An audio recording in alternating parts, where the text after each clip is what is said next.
Hello, everyone, and welcome to Lost Mine of Phandalin. I am the DM, and with me are my amazing players. Hello, amazing players. Hello. So some quick announcements, and then we will get down to the nitty gritty. So first announcement is we are going towards our 5th session of Monster Hearts 2. We just finished up the 4th session this past Monday, which was crazy to say the least. Crazy good. And we are now coming down to the wire. There's only 6 sessions of this particular game. And if you have missed any of them, you can catch the first and second. And by the end of this week, the 3rd session of Monster Hearts 2. You can still see the VOD of the 4th session, and you can catch the 5th session coming up on July 12th. So remember, there's only 2 more sessions left, and this is probably the best way to catch up if you have missed any of them. I want to thank Aspiring Adventures for the raid on Monday as well. I appreciate that, showing that love. Man, it was just a crazy. Every time I play that game with those players, it is just a roller coaster of crazy conversations and emotions.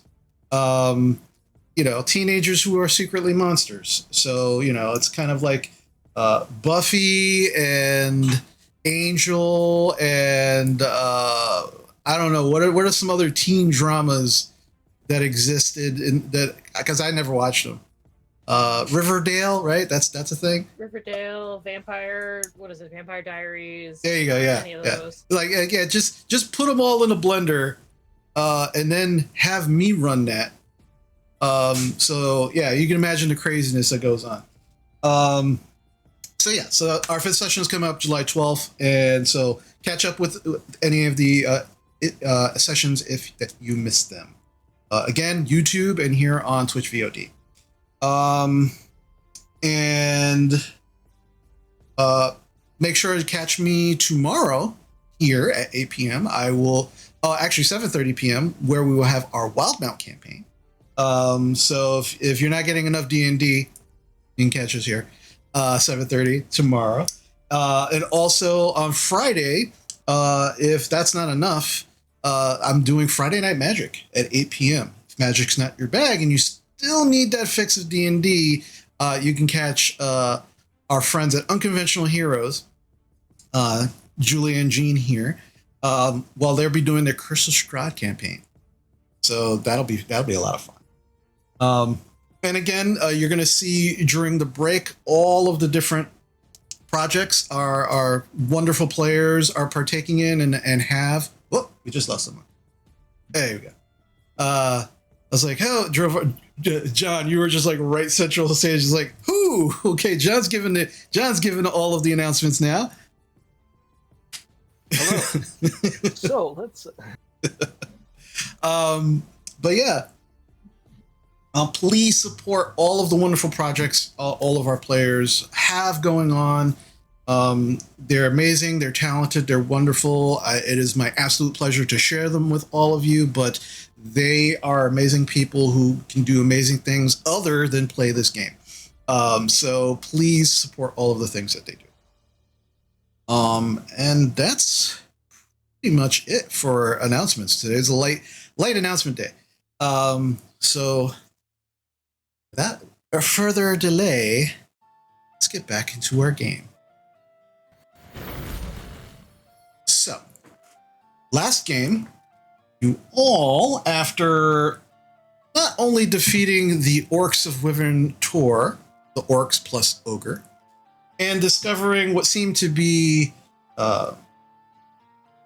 some kind of entryway into possible ruins in this area, you came across some kind of creature, which you later found to be an Elder Aboleth, who was desperately trying to acquire your help as it seemed that they had become trapped in these ruins further down.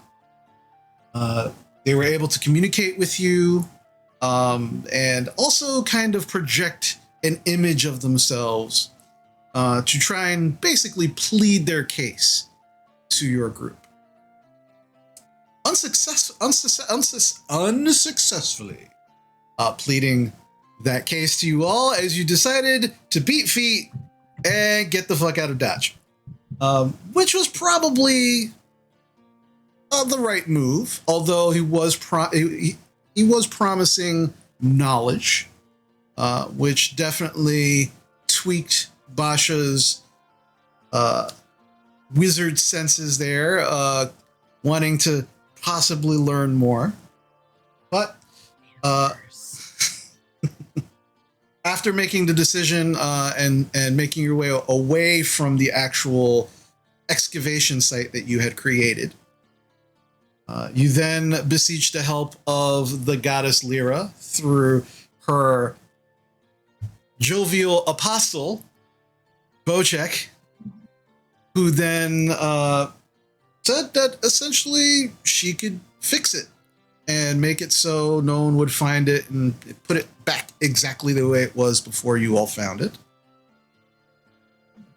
You all were very taken aback by the appearance of Lyra, but then definitely saw that this probably is a good thing, that she could help us out this way.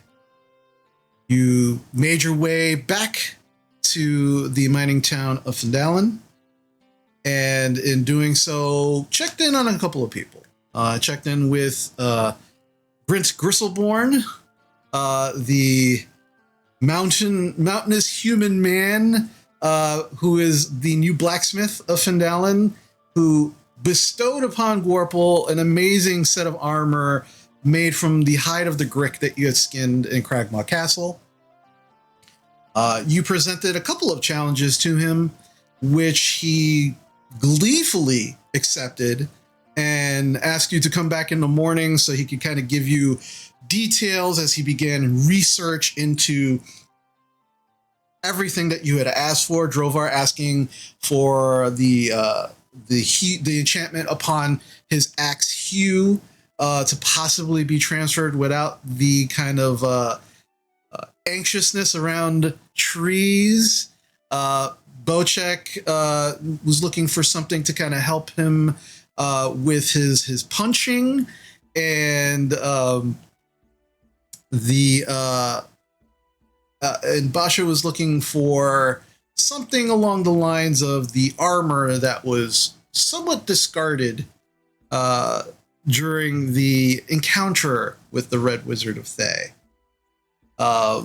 And so taking on those challenges, he seemed very excited and asked you to come back in the morning. You then went to the Edermath farm, where you were able to let Darren Edermath know that you had completed the task that he initially asked you to take on, which was the wizard issue at Old Owl Well.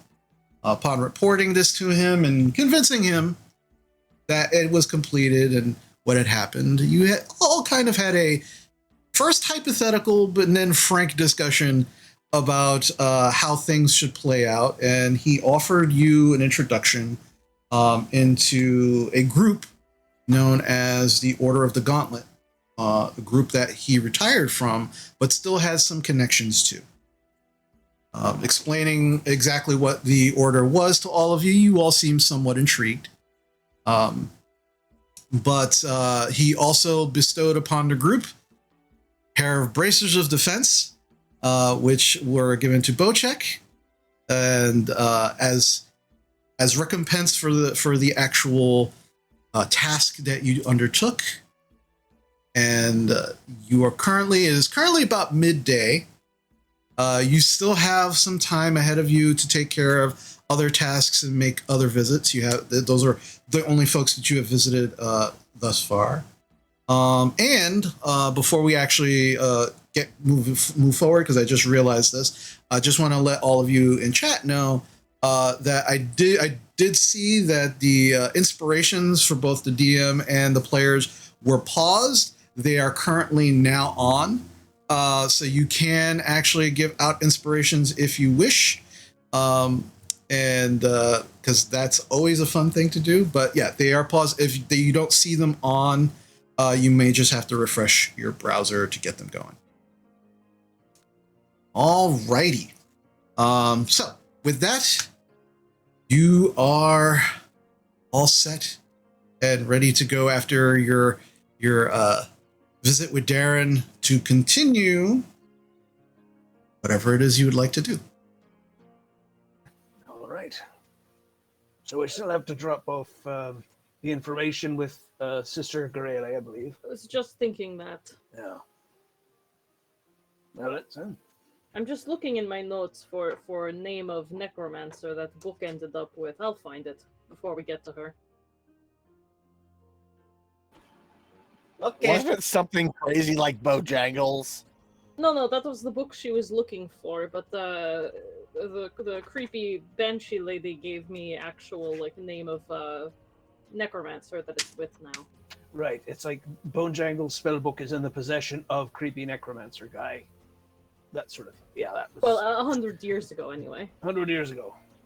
And then we also got to go talk to Sildar to go get our bounty. Right, for the orcs. All right. So, Well, let's go find one of them. all right. So who are you going to go find first? I think if we're looking at the maps, Sister is closest. Yeah, so I'd say, yeah, because Edermath's orchard is up in the upper left, and her shrine is kind of in the center of town, so I say we just head there first. I found it. Yep. All right. So you head to Sister Grayle's, and again, it's pretty close. It's not even a 10-minute walk for all of you. And again, everybody is very excited to see all of you, giving mostly Gorple and Teague a wide berth as you make your way there. But people still waving to you and kind of pointing to you with smiles on their face. Hey, look, that crazy blacksmith made this awesome armor. His name is Gristleborn. I'm advertising. You can hear in the distance, "Oh yeah!" Perfect. You make your way over to Sister Grayle's house. Door's currently closed. You knock on the door, and with almost no time, the door swings open. And Sister Grayle's standing there, and she goes, you're back. Hello. Good to see you. Welcome. Yes, we made it just fine. Please, come in. So you all make your way inside, have a seat. The window's open. There's a nice breeze coming in. And she seems to be in the house by herself at this point. So you're all here, which is good. So any news? What's happening? Yes, we saw a very creepy banshee lady and gave her the comb, which was very good that we had it, because I don't know that she would have spoken to us without it. So thank you for that. You're welcome.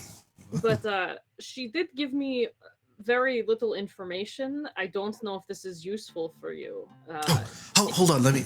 Sure. And she goes and she to this desk, begins to grab some parchment and a pen, a quill, and she's like, "All right, please continue." So the last time that Bojangle's spellbook was around, she said 100 years ago, she traded it to a necromancer named Tarsanath of Erebor. And she says she has no idea where it is now. Interesting. And she begins kind of very hastily jotting down these notes. She finishes, and then she kind of folds it up. She grabs some wax. She kind of basically holds it over this candle in the corner, and then she seals it. And as she seals, she puts her fingers to her mouth, and it looks like she's going to whistle, but you just see her kind of blow. You don't actually hear a sound, and immediately you see this gray squirrel just come to the window. And she takes the little note, which is folded up, but also, you know, has the wax seal on it. And you look, and this little squirrel has this. It's almost the same color as its fur, so you almost miss it. But there's this little pouch, and it's kind of like harnessed and strapped to the squirrel. And she just kind of puts the note inside the pouch, and it literally, like, it seems to just disappear, almost looking like it's going inside the squirrel's chest. And then she kind of looks at it, just nods, and it just takes off. That is some squirrel. Oh, it's a good friend of mine. Helps me send messages. I was gonna say, is it the druid? Oh, no, right off, no. And you recall when Right Off actually did turn into a squirrel. His was like large, mostly white instead of gray, and kind of looked like, well, if a squirrel could weightlift, right, and like be like a semi-professional bodybuilder, that's what Right Off squirrel actually looks like. It's like a jacked squirrel. That you look like if you saw that squirrel, you would not want to mess with that squirrel. This squirrel didn't look like that. This squirrel looked like a regular squirrel, just with some gray coloration in it. How did you train squirrel to do that? I actually didn't. Well, I mean, considering the help that you gave me, and she kind of gets up. She goes over to her door and she locks it. She goes over to the open window, closes the window. She kind of sits down and she looks at all of you. She says, well, so for helping me complete, because let me tell you, that is more information than we had. And so even though it may seem like 100 years ago is a dead end, it's actually a very good place to begin. So thank you for that. It's actually going to be very helpful for what we need to do.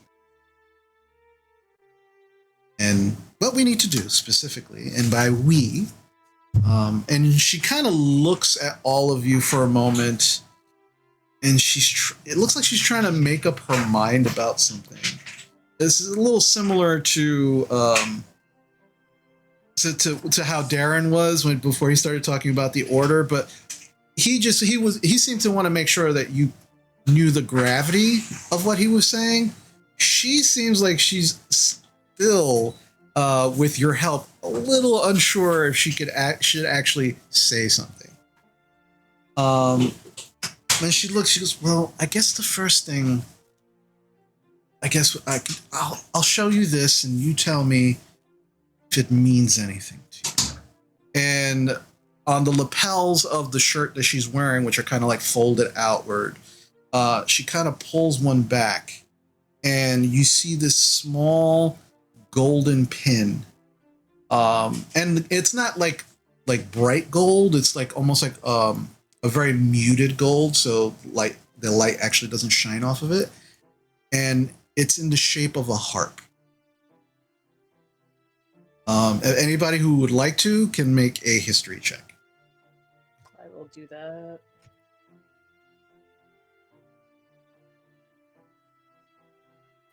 15. 15. All right. Basha? 21. Okay. Bocek? 9. Okay. Gorple? 4. I'm foreign. I don't understand these things. Okay. Yeah. So Bocek, that is a pretty pin. That is really nice. And what it means to you is that she knows how to get really nice jewelry. It's like one of the prettiest pieces of jewelry you've ever seen. Yeah, Gorple, you don't know what it looks like. Some kind of instrument that you heard a couple of bards play very, very badly. But outside of that, it doesn't mean anything to you. But Basha and Drovar, while the pin itself, you have not seen the pin, you've heard of the symbol. And specifically, this is the symbol of the Harpers. The Harpers don't really talk about, they're mostly spoken about in whispers, in hushed tones, mostly because they actually, you don't know who they are. They are definitely a group. They definitely let folks know that if they require help, or if there's an issue where the innocent are downtrodden, you can call upon the Harpers, also known as those who harp. They're mostly dedicated to promoting good, preserving history, mostly art and music, and maintaining the balance between civilization and nature. And that's pretty much, that's pretty much what you know through your rolls, Basha, because you rolled so high. You do know that while they are kind of like a semi-secretive organization, they are mostly made up by, as the name would probably allude to, bards, and those of the arcane. Wizards absolutely have been known to be harpers as well. And you do know some of the ranks within, because this was kind of like one of those electives that you took during your courses, that like there was only 3 people in the class. Like nobody wanted to take it. It was about this obscure Farron history. Games are true to life. Yay! Yeah. And so that's the only reason why you know these things. And so they are called Watchers, and Harp Shadows, and Bright Candles. Those are like probably the only 3 that you know with that role. But you have no idea what those ranks mean. But that's essentially what they did. And they're mostly known to have spies. They don't like a lot of people knowing who's within the group, but they're okay with knowing that the group exists.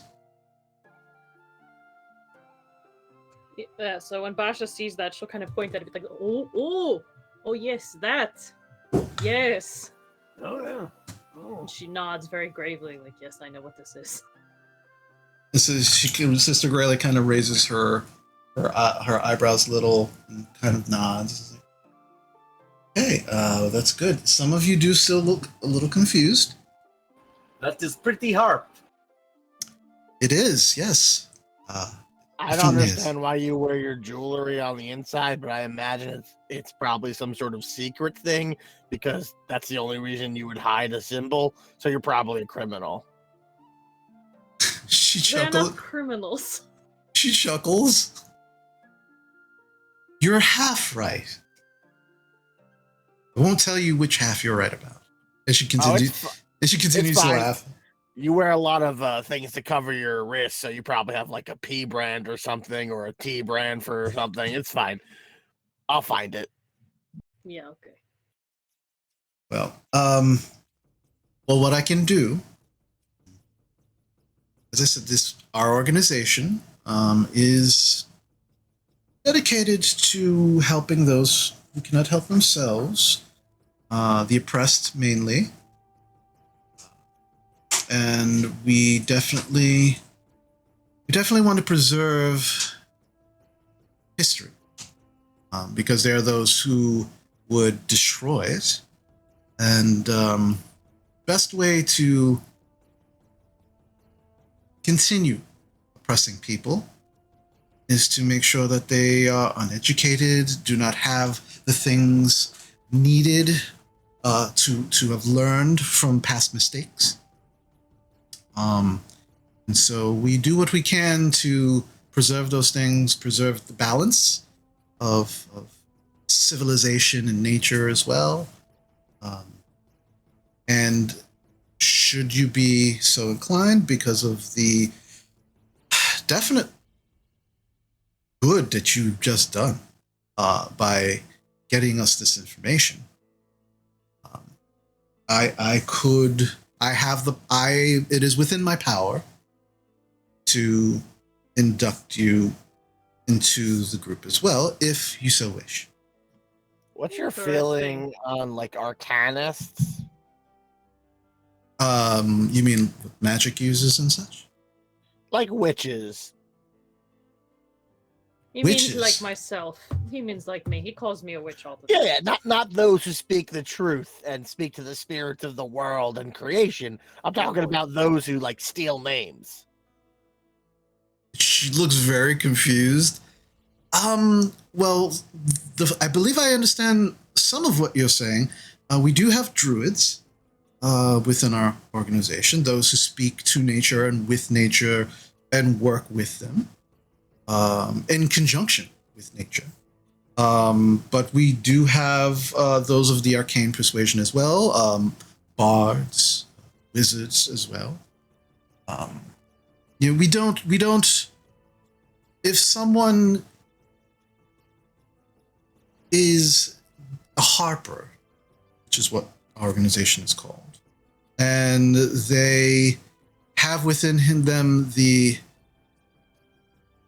will to fulfill the things that we want to do, which is, again, to help the oppressed, to maintain and save history, to maintain this balance as well. We don't turn them away. Why'd you want that weird spell book from that evil undead creature? Well, here's the thing. Can't tell you that. But what I can tell you is that in finding that spell book, which belonged to probably one of the most benevolent and greatest wizards of Farron, it will help a lot of people. Some of the notes and spells contained within is history that has been lost within Farron. And it will do a lot of good should we be able to find it. Insight check. Go ahead, make an insight check.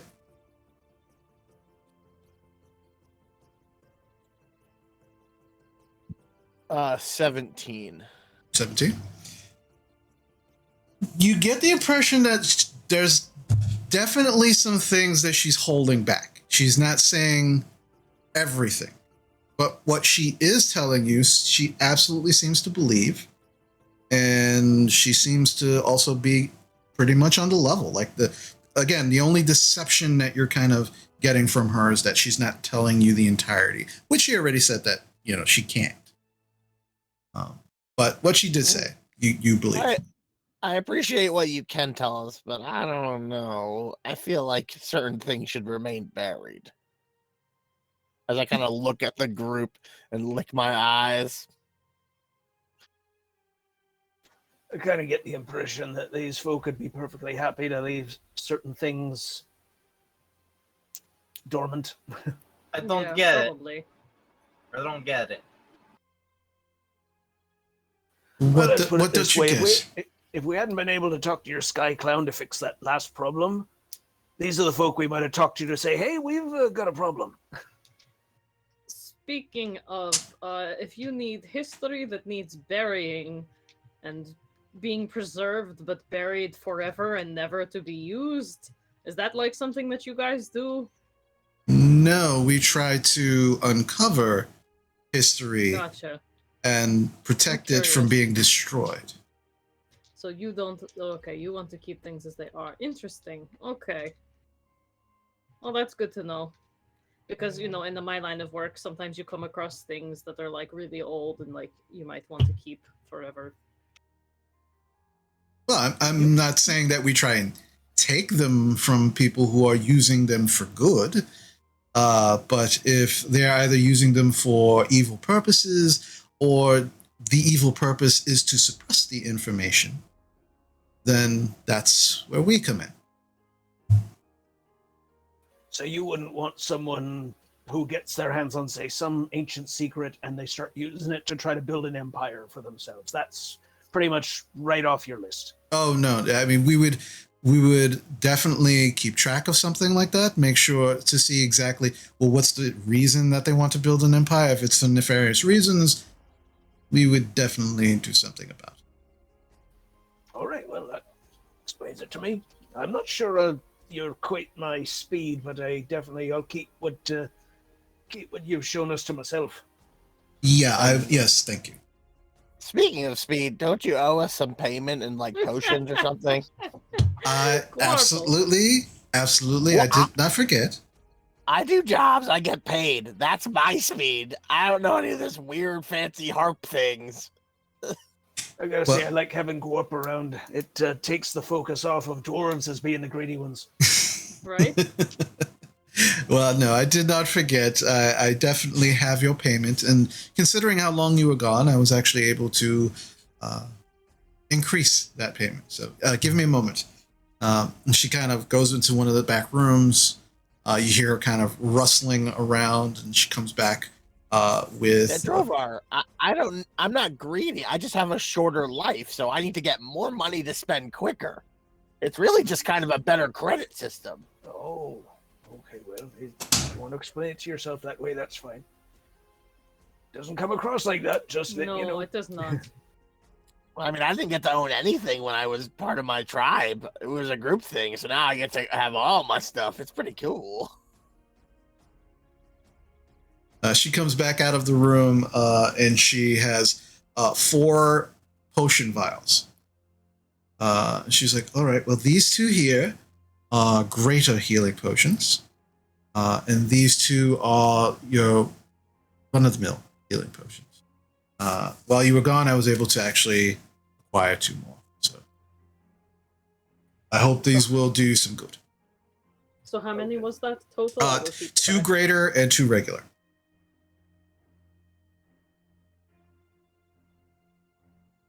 But yes, I would ask that you kind of keep this discussion between us, and not share the fact that I am part of this organization. But again, if you are interested in actually becoming part of the organization, I can actually help you with that. Yes. Possibly. Yes. Which organization are you again? Are you a history organization or are you defenders of innocent organization? Because I get offered 2 secret organizations from people in town today, and I can't remember which one which. You and Apple Guy both offer. Yeah, there are multiple. Just forget it. It's fine. She kind of raises an eyebrow. She goes, "You mean Darren?" Nope, doesn't mean Darren. It's fine. He's confused, and I'm like pushing Bojack towards the door. Like, it's fine. We go now. Oh, bye. Bye. Very well. Good luck with everything. Oh, before you go, your friend Gundren. He's if you're looking for him, he's in the Townmaster's Hall. He's mostly healed up. Probably another day or 2 of bed rest, and he should be ready to do. Honestly, she needs another week of bed rest, but he is who he is, and he's made it very clear that he doesn't want my elven hands touching him anymore. So, if you wish to find him, that's where he is. Very good. Thank you. Thank you. You're very welcome. And again, thank you so much for your help. It You're welcome. is more appreciated than you know. And you all exit Sister Goreli's home. She kind of like lingers at the door for a moment, just watching you walk away, kind of waving to you with a big smile on her face. And then she closes the door. I'll drop like 10. I'll drop 2 silver into the her shrine. As you drop it in, and there's like a couple of people. There's like what looks like 2 parents and their child. They're just kind of like walking by. The kid is run up almost at the same time as you have to actually throw something into the fountain. He watches you throw 2 silver in, and he's just like staring at you with a big smile on his face. Hi. Hi. Are you frog? Are you a frogman? I mean, technically, I have a closer relationship to frogs as people than humans. So yeah, I guess I'm a frogman. That's cool. Are you gonna throw money in there? Oh yeah. And you watch him throw like 2 copper pieces in there, and his parents are like calling him to come back. I'm like, hold on, that's a pretty good throw, but you got to really work on it. And I'll hand him 10 coppers, and I'll be like, all right, ready? Here, let's see. And I'll try to do like a trick shot off like the back of the altar to like land another copper in there. Okay, make a dexterity check for me.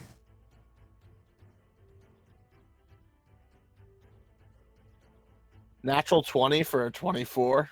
Oh yeah, it is like it's almost like slow motion. Just ting ting ting ting, and it's just like, and the kid is mesmerized just watching it, and then it just goes into the fountain. It's like, whoa! And he grabs a copper piece. He just looks at it. He just hucks it into the cut, and it just splashes slightly everywhere. Well, have some fun. Practice. One day you'll be that good. Don't worry. And I'll kind of like scamper off. Thank you, Mom. You're welcome, buddy. And he's just like raising it up, and his parents are coming over, and he's just talking very excitedly at them, and then just continually like throwing the coins in, kind of splashing all of them, and they're just like, honey, stop. Yeah, he's like, I'll get it. He said, I'll get it. As you're just walking away. So where to now?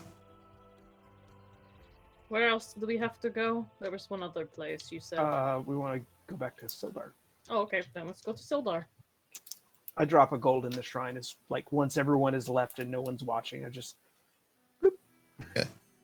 Yeah, the kid goes through the copper coins real quick, and it's at the point where he actually reaches back into the fountain to try and grab them, that his parents actually just pick him up and begin to walk away, and he's like, no, I want to get better. And then the rest of you begin to make your way to the town master's hall. Drovar, easy enough, you just drop the gold piece in.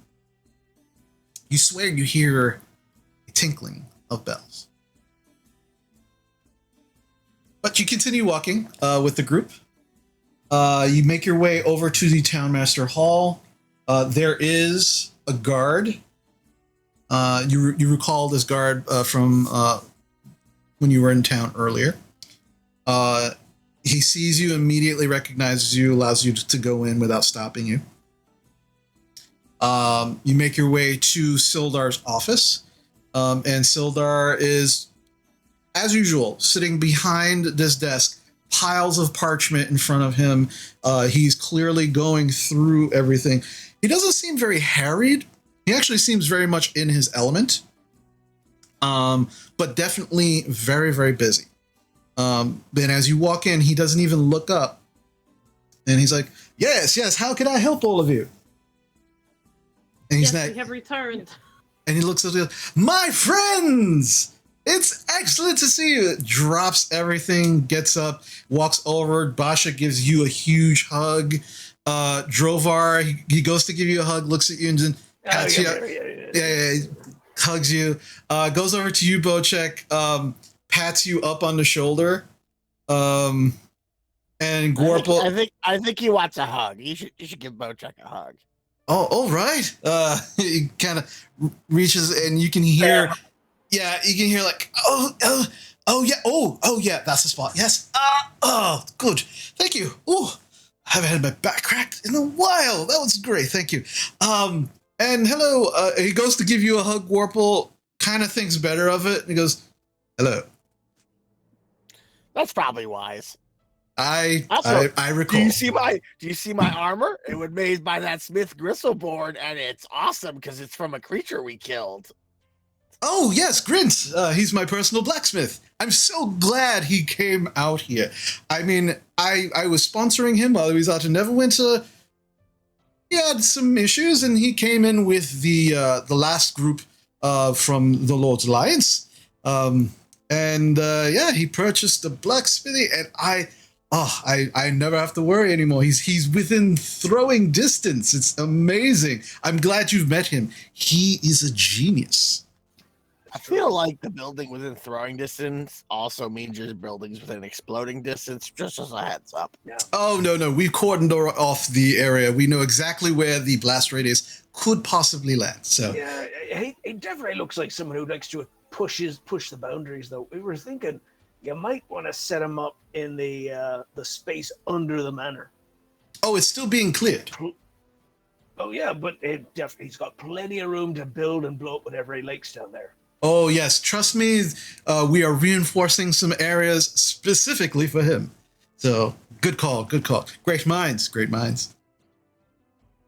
So, yes, it's a wonderful to see. So, do you have anything to report?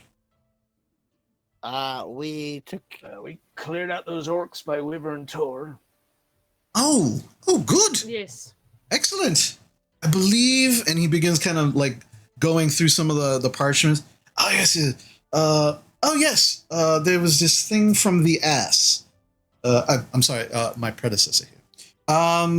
Yes. Yes, there was clearly a bounty. All right. Goes into the desk, and you can hear basically the clinking of coins as he begins kind of scooping them into a small sack. He goes, here you are, 250 gold pieces.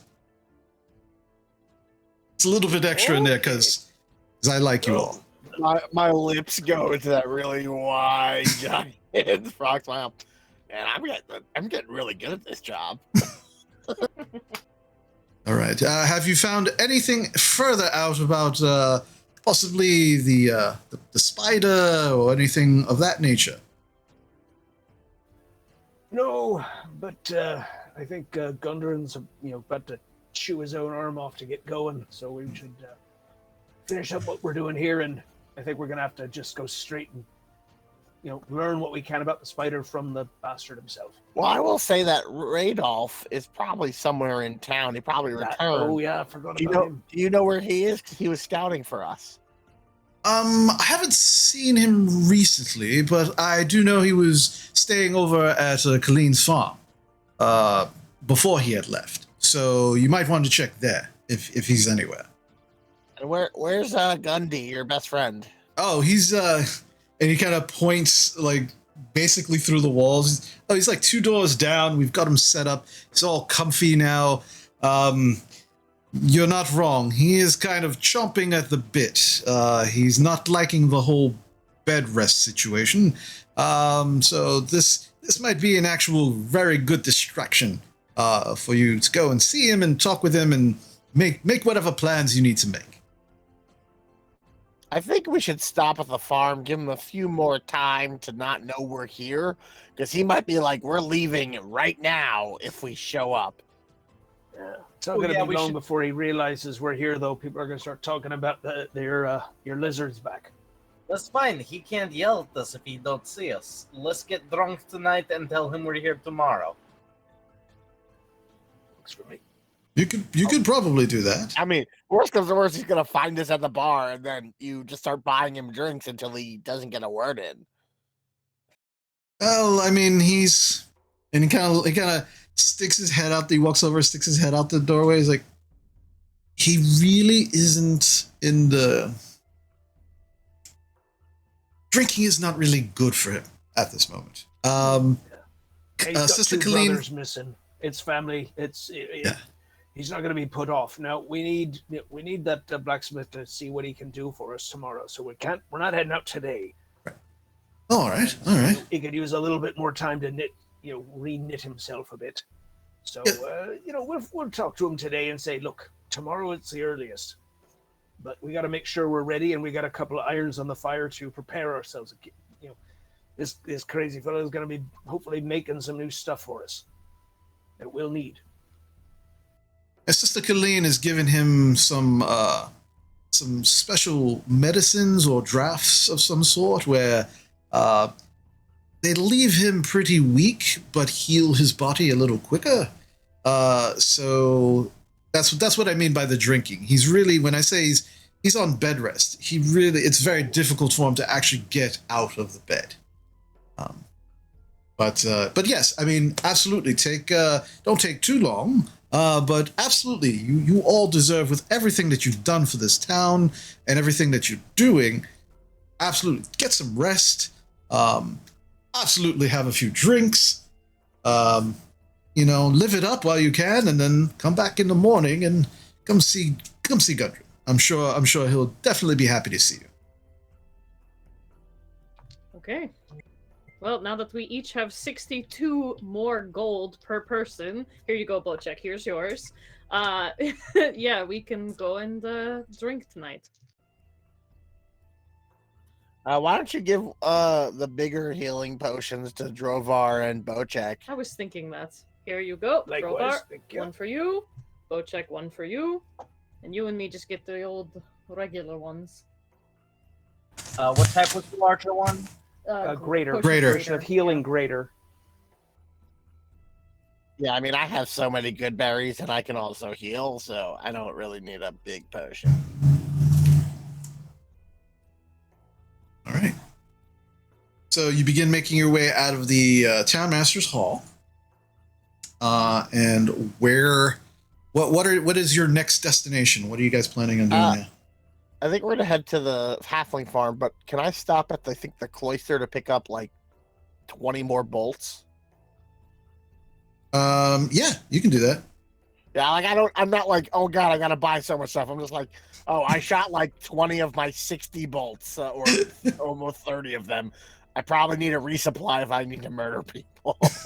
I've got some on me as well, so yeah, definitely stock up. But if you run out for some reason, I've got a few to hand over to you. Yeah, I got 30 left, but I want to just pick up 20 more. Yeah, that's easy. That's easy enough. So what do you? So you want to get 20 bolts? Does anybody want to get anything else? Yeah. Okay. I know there was something I said I needed, and I always forget when I get around to shopping. I'm in the same boat. I'm like, there was something that I wanted super bad, and now I can't remember what it is. We probably should have. I would like some lamp oil. I'm gonna get some lamp oil. I totally need that, just in case. All right. Yeah, as you're kind of talking amongst each other, and Sildar has kind of walked you out. He's like, oh, well, the oil is easy enough. You can go to Bothan's Provisions and pick all that stuff up. But if you're looking more for the adventurous things, obviously, Grint can help you. You're already speaking with him. But the Coster is also a good place to go as well.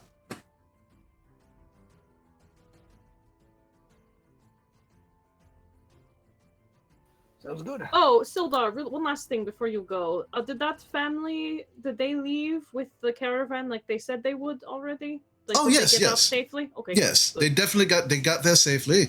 I did get a report that everyone made their way there safely. Outside of that, I don't know much of anything else other than, as I said, they were escorted safely there. So hopefully everything should be on the up and up. Excellent. Okay. Does the cloister by chance have any hand crossbows? I'm not sure, but you could probably check with, I believe her name is Lenine. All right, I'll check that. I gotta go buy bolts anyway. All right, not a problem. So, Have anything else we need to let people know we did? I know we do a lot when we travel. I think we've covered it. Well, the various people who are asking us to Yeah. do stuff, I think we've told them all everything. Yeah, you think you got it covered.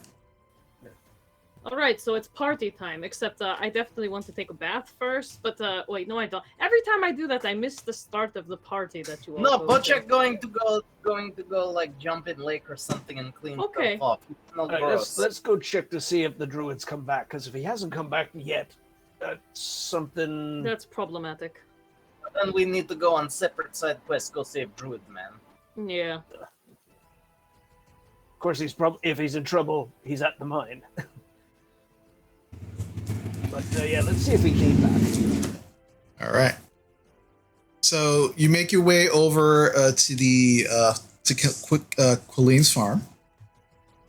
As we're walking along, I'm just like, right. So we've got a wizard mafia now. We've got a bard mafia, and I guess those other guys. What are they? The Slayers mafia? Something like that, like big tough guy mafia. Yeah, they I fight want- evil. I want to join Big Tough Guy Mafia. I am Big Tough Guy. Yeah, I think you would fit in well. I'll be honest, I'm a little tempted by what Sister Gorali was saying, just because I know there are other wizards there. But I think I'm going to hold out just to like think about it, you know? Well, there could be other mafias here. I mean, I'm kind of curious what this place is so special that they've all got their eyes on the place. Yeah, I'm Sildar's wondering group too. is moved in. Definitely, they clearly are keeping. They're not letting each other know what they're up to, so they might be in competition as well. Yeah, there's something more here than like meets the eye. So yeah, I say we just keep our play our cards really close and see what we can squeeze out of them. Okay. So yeah, you make your way to the Alderleaf farm.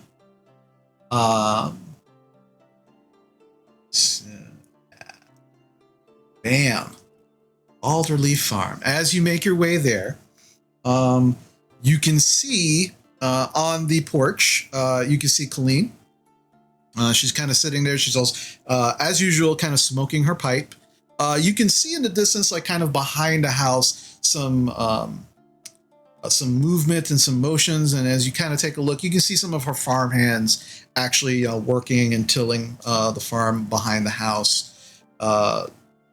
But she seems to just be kind of relaxing or taking up a supervisory role, if you will. And sitting next to her is her son, Carp. As you all make your way up, Carp sees all of you, bolts up, and runs into the house. She kind of looks at him a little funny, kind of chuckles. She goes, "Hey, how y'all doing? Good to see you." Hello. Oh, So, what do I owe the pleasure of your visit? well, that druid friend of yours, we asked him to take a look into something while we were out dealing with another matter, and last we heard, when he was staying here, he was staying with you. So we were checking to see if he'd come back. Yeah, oh yeah, he's inside. Right off. And as she calls, you can now hear like the, and he kind of like bends down because it is not. She's a halfling, but the house, it seems to be like made like for halfway halfling or smaller humans. And so you see right off just kind of like hunched down, kind of come out of the doorway, and he kind of sees all of you. He goes, "Hi, good to see you." Good to see that you are well. Hello. Yeah, so glad you made it back safe. Got some information for you. Don't know if it'll help, but Well, we're happy to hear it. all right. He sits down next to Colleen. He pulls out a pipe of his own. She kind of hands him a pouch of tobacco, and he starts packing the pipe. And he's like, "Well," starts lighting it. I went out to the site. Kind of interesting. Normally, the wildlife in that area tends to be, I guess the best way to say it would be dense. Lots of different types of, not dangerous wildlife, but wildlife nonetheless. Couple interesting things. about half a mile out from the actual site, the wildlife seems to just not be there. They seem to have been driven away from the area. And it's pretty constant. I stood out there for as long as I could, about 3 days, just trying to make sure that this wasn't just an abnormal phenomenon, but it seems like something is keeping the wildlife away from that area. So it's they're not. Oh, sorry. No, please ask. I was curious. So often if you've got a group, we know this fella's, he's got a bunch of others working for him. They got to eat. So it's not that like all the game's been hunted out of that area. It's that the animals are just sort of know it's not good to be there. I don't quite, just checking on the difference. It's possible, but it seems a very deliberate radius. Like I literally figured out exactly where the border was from animals going in and animals not going in. Interesting. Now, I did try to see if maybe it was something I could understand in my animal forms, but I didn't actually pick up on anything in particular. So it's just pretty odd. But there's more odd things going on too.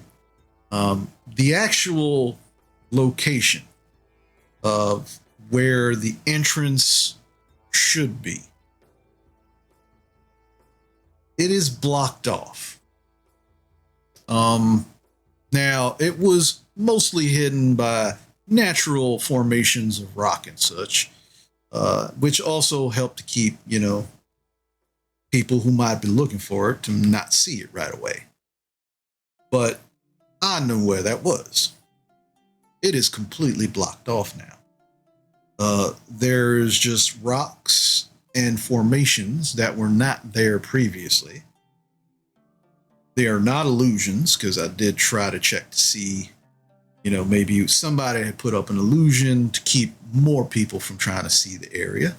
Not the case. Actual real rock formations. And there was very clearly outside of this area signs of some kind of scuffle. There was definitely broken branches, disturbed earth, and a little more than, well, there was blood on the rocks. I did identify what seemed to be some kind of giant spiders in the area as well. And I don't know if that had anything to do with what drove the animals off, or if that's what maybe caused the actual scuffle or blood. There's a lot there. Unfortunately, I can't tell. I'm only one druid. Just a curiosity, because you had a lot of giant spiders back in where you were staying. Similar family, or unable to understand? Hard to tell. The tracks were similar. But I didn't actually, there were no pieces of carapace that I could inspect. I didn't actually see them for myself. It was just tracks that made it very clear that there was some kind of giant spiders in the area. Those are unmistakable when you've been dealing with them as long as I have. But again, outside of that, there wasn't much more I could find for you. Right. So the entrance that you knew about, it's as if now it's like it was never there. So it's not like there's an avalanche or new like fresh rockfall that's blocked it off. It's like that if you didn't know it had been there, you'd never see it.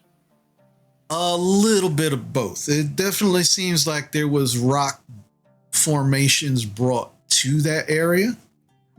But there was no place that a rock slide could actually happen. So somebody did it on purpose to hide It seems, yeah. If I had to put any kind of gold on it, I would probably say it was fabricated, but it was fabricated from other rock. But again, I'm not an expert in those kind of things, and I was only there for a few days. So No evidence of anybody coming and going through that area, even if they didn't go through that specific location. just a scuffle. The scuffle itself looked, it was literally at the area where the entrance should have been. But where the entrance should be, it was just more rock. Are there any rivers that head into that area, like into the mountainous region that maybe the cave was in? There is a river and larger body of water, but that's many miles north of that location. I was just seeing if there was like an underwater entrance that maybe could have been that was being utilized. There could be, but you'd probably have to, to check on something like that, you'd have to get to the nearest body, and it's like I said, it's probably from that location a good 5 to 6 days travel just to get to the body of water. And then you could backtrack and see if you could find something like that. But again, that's not what I was looking for. But it's definitely a possibility. I mean, it is a mine. It's definitely underground. Anything could be helpful. Right. Anyone else have questions? Unless Radoff, you're a good artist and you can sketch it, I think we're good for me. He kind of looks at you and he's like, I'm sorry to say I have no artistic ability whatsoever. But I'm sure, like I said, I'm sure Gundren can take you right there. Maybe he has more information and possibly he might know a different way in, for all we know. Right. That's very true. But I was able to, like I said, check the area that I knew. And I figured it was probably the same place that Gundren went to. But I could be wrong. I could be wrong. Thank you. Like I said, More than we knew. I hope it helps for what it's worth. And I consider my debt paid. So again, I want to thank you again for your help. I'm going to be making my way back to Thunder Tree in probably a few days. Make sure no other fool adventurers get themselves caught up in there. But again, it was a pleasure meeting all of you. And if you're ever out the Thunder Tree way, please feel free to stop in and visit. Of course. Will do. Safe trip back. All right. Thank you very much. And he kind of sits back and continues to smoke with Colleen. All right, so I guess honestly, you want to go talk to Gundren just to kind of give him a timeline and see what he's gonna push for, and then what we can negotiate back. Though if his brothers are missing, the more days they're gone, I know he needs to recover, but we don't know what Spider's doing, and that's really big. We can't wait too long. And yes, that cart's supposed to be a pretty smooth ride, and it's going to be a couple of days in the cart to get there, if I'm not mistaken. You might be able to get some more recovery. Yeah, get a little more recovery in, But if he's, well, I think we've got to tell him that this is what our little scouting report got us about the place. That if it turns out that was his way in and it's been blocked off, I'm not sure we want him to come with us, because he's just he'll take us to the place we already know doesn't work to get in. We might have to start poking around to find another one. I don't know what his health is like yet. We got to check that out. Yeah, let's go assess the situation. All right, so you make your way back to the Townmaster's Hall. And as you do, the guard again lets you all in without any issue. You go down 2 doors from Sildar's office to where he had indicated knock on the door. And you hear a Gundren, it's us. We're back. Hey, come in. Oh boy. You I go open in? the door. So you open the door and immediately the smell hits you of just pungent herbs of some sort. It's definitely a medicinal smell. There's no windows in this room, so it's just kind of like been sitting in this room. You can see sitting in the corner there's a candle, a couple of candles lighting the room. Sitting in the corner on a stool is Gundren, and he's got his back to the door, and in front of him, hanging off of a hook, you can see a breastplate with pauldrons, just like a whole full set of armor, and he is currently working on what looks like a pair of greaves, and he's just kind of messing with the buckles. And he kind of looks over his shoulder and goes, "Oh, there you are. Come in. And he looks a little out of it. Shouldn't you be in your bed? Yeah, as you said, you look at the bed. The bed's like completely mussed and everything. He just kind of looks at it and goes, "Yes, I was just taking a break from sleeping. Too much sleeping. Dirty elf hands." And he just kind of continues to just work on his. So what do you want? What do you got? What do you got? Well, speaking of his hands, I'm kind of taking a look. It's like how, because they were really worked over. So but he's now doing stuff with them. How do they look? You can't tell because each finger is individually wrapped, and the hands are also wrapped. But just from what you can see so far, they definitely look a lot straighter than you remember them. But it just completely, like, the fingers individually and the hands themselves just wrapped. And he definitely seems like he's having a hard time, like, working the strap because of them being wrapped, but he's still, like, trying to mess with them. I'm gonna kind of head over and start looking him over. Can I make some sort of like medicine check to know if like any more healing would help, or is it just time? Like if I put more magical healing into him. Okay, yeah, definitely make a medicine check.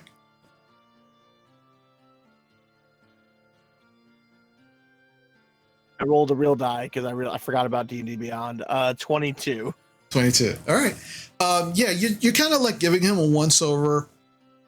You're kind of also watching him, like his movements, working with these straps on the greaves.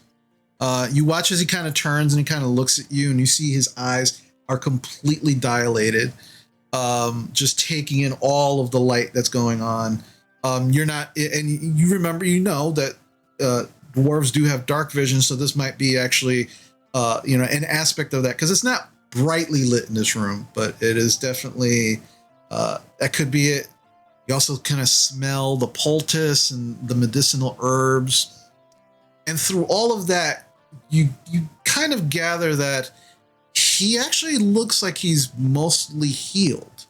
And whatever he's got in his system right now absolutely needs to be worked out of his system before you can have any kind of lucid conversation with him.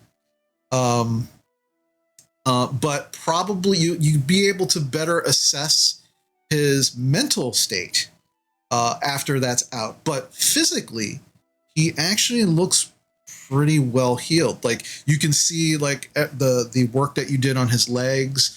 His elbow and his arm seem to be bending at the angle it's supposed to be, as opposed to when you first saw him. So he looks physically in much better condition and mostly healed, but mentally he's not all there at the moment. I just kind of look over it. Rowan, maybe you should convince our friend to lie back down. He really needs to work whatever's in him out before, but physically he looks pretty good. I can't really check further than that. Okay. I will, kind of just plunk down. It's like, all right, looking at him, it's like I've seen dwarves in recovery, so very familiar. Just the whole very like, I'm all right, arrogance. I know. I know. It's like, well, we have been out and about. We just got back. We need a little time to, patch up a few things of our own. So this is a good chance for all of us to, just, get clean slates, essentially, get a little rest. We've got that new blacksmith working on a few things for us. We want to get those ready. Yeah. We did send somebody out to check out the mine for us. He knew the location of it. Hey. You can't get anything now. past those guys out in the wilderness, can you? They know Yeah.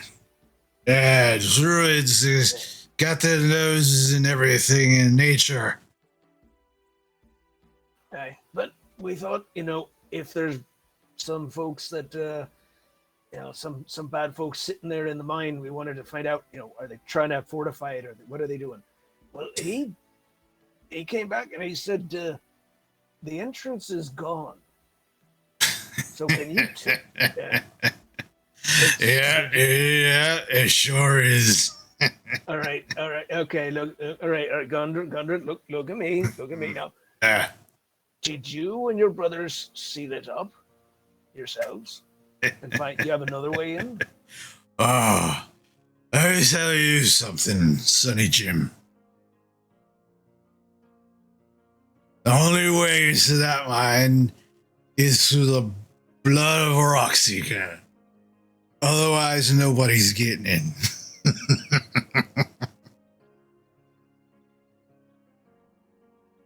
I hate to be the bearer of bad news. But our friend, actually, I really don't hate that at all. But our friend found blood right near the entrance that was hidden. He couldn't identify whose it was, but your statement might be horribly true. Well, wait. If maybe that means they used blood to get in. Kind of got the impression it was a lot there. Yeah, never mind. How much would you? Okay, Gundren, we're not asking for your blood, of course, but how much of it would you need to open it? To open the entrance? You'll find out when we get there. Right. Okay, Gumby, Mr. Lurky Pokey may be right. So, Gumby, listen to Pokey and go lie down. Look, I'm getting my armor ready for the trouble. We're gonna go, and we're gonna take care of this shit. That we are. I take a look. Yes. I have proficiency with smithing. It's like I'm kind of looking over his stuff. It's like, does it all have to be taken apart and put back together? Is it, It is in perfect condition. In fact, it looks possibly magical. There's nothing wrong with it. It looks like he's just trying to busy himself, or maybe he actually thinks that he needs to do things to it. You're not entirely sure. But to your trained eye, it looks like anybody could just begin putting it on right now and it'll be fine. Okay. I'm gonna whisper to you guys, like, so he can't hear me, but I'm be like, should I suggest he goes to sleep? Because I can do that. You can use your evil witch magic to put Yes. him to sleep for a while. You should do that. So she's gonna Yeah, I'm hearing the conversation behind me. It's like, it's like, okay, well, let me take a look at. Oh, this is good. Oh, who made this? I'm looking for the mark. Just trying to keep him distracted while they, roofie him. So Basha's gonna kind of come around with her most charming smile and be like, Gundren, oh, you are doing such a good job with your armor, but you know what? I suggest that you should go and sleep. And yes, I'm gonna cast suggestion on him. Okay. So what does he have to roll? Wisdom save 14. Wisdom save 14. So yeah, let's do that. Alrighty. Disadvantage because of his current drug. I was wondering that. He absolutely does. Woohoo! Being poisoned is pretty cool. It's just if he can't be charmed, he is immune to that effect, though. Just so because I don't know how dwarves work. Yeah, no, he's not immune. So that is going to be a disadvantage. That's going to be a 3. Yeah. So as you say that, he turns around and looks at you. I don't need to sleep. But this, I might just like rest my eyes Yes. for a little yes. bit. That's a good idea. All right, hey, tell you what. Where's the stand you got for this armor? I'll start setting it up for you, just to, start splitting it up. Don't touch it. I'll take care of it when I'm done resting my eyes. Okay. All right. Okay. Good night. All right, and he just kind of like he just kind of wobbles over to the bed and literally just plops himself down face first, and immediately be like, You hate to see it. You hate to see it, but it's. No, I think that was the perfect thing to do. He needs to sleep it off. I mean, like, I don't feel good suggesting it, but it felt like what we had to do because that dwarf was not going to agree with us. No. Yeah, no. I've got too many relatives who have to do the same kind of thing. This was quicker. One thing we do want to do, I think we want to make sure whatever's working on his, numbing his head, we want to get that out of here. Give him a chance to start clearing it out of his system, because Yeah, Wait, let me wait, look wait. it around. looks pretty good. Wait. But isn't stuff making head no good for Gunland's guy? Isn't that making sure he heal? I It mean, looks pretty good. physically, what I couldn't tell fully, but he looked pretty good. I think Bochek, just roll him over, and so he doesn't choke on his own vomit. I don't know what's in him. I was gonna say. No, he's already lying on stomach. You want him to lie on stomach. He pass out. Turn face turn first. his head so he doesn't. Put him on the side. Yeah, we turned his head sideways, obviously. The risk is more him inhaling his own beard. That's a greater And risk that's a than you know. That's kills one dwarf every 5 years at least. Oh, checks. The more checks you it. know. Take a chin. I never guessed. How terrifying. yeah. As you turn him over, Bochek, you can see the biggest part of his mustache is inside of his mouth, and you just have to start clearing it out. And now it's just blowing outward instead of being Real sucked risk. in. Oh, that's better. Oh, that's how my Uncle Yurgi just about. Oh, we got to him just in time. Whew. Oh wow. I'm gonna look around the room to see if Yeah. there's any more of this stuff. I was gonna say, can I look around too to see maybe what it is that's got him drugged up to try and figure it Incense, Sure. poultice, that kind of thing. We just Yeah. want and then it's like, are there windows we can open to get some fresh air in here? There's no windows in this room. This room is kind of centered in the actual town master's hall. So there's actually no windows in this area. But as you look around, and it's easy enough. There's just this is a very, very Spartan room. There is the bed. There is the area where the armor is just hanging. There is a desk with a wash basin on it.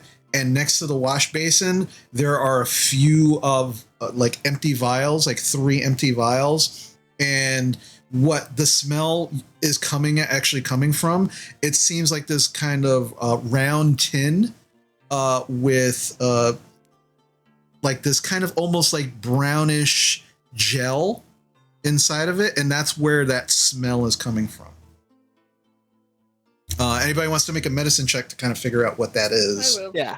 Okay. I would like to either make a medicine or nature to identify what it is. Okay. No, Yeah, Gorple, yeah, you can use nature or medicine. Basha, you can make medicine. I'll do medicine, yeah. 22. 22, Gorple?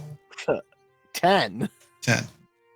So Gorple, there's definitely you can smell and actually see small broken up leaves and things inside of this gel.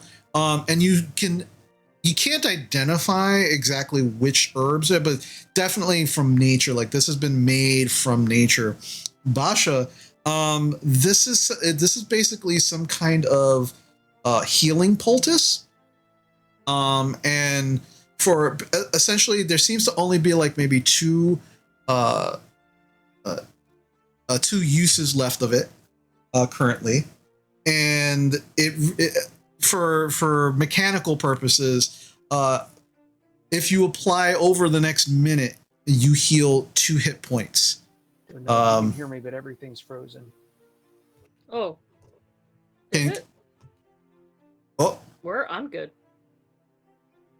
Oh wait, John. I think John froze.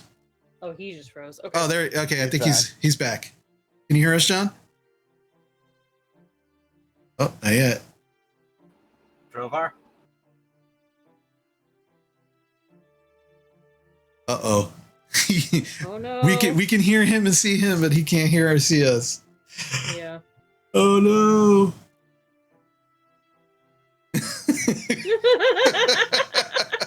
It's the only way to make sure. No, he still can't see us yet. Can you see or hear us? It's funny though. Nope, not yet. Uh-oh. Alrighty. So over the next minute, heal 2 hit points? Yeah. Is that what you said? Yeah, Okay. from applying. And essentially it seems to be probably from Sister Gorelli, just some kind of healing poultice that was given to him as medicine. The vials. Right, go ahead. The vials that are next to him are empty, and you would probably assume that that's probably what he had to ingest as medicine. But they're empty. There's nothing inside. So he seems like he's okay now, though. At this point, I could take this. Well, that's and good. he'd be You can fine, see and hear or I me, should but you're leave all it. completely locked. Wow, that was like 2 minutes ago. Yep. No, I just messaged him on Facebook. Oh, okay. Yeah. Let him know if he needs to just restart, and we'll deal with that.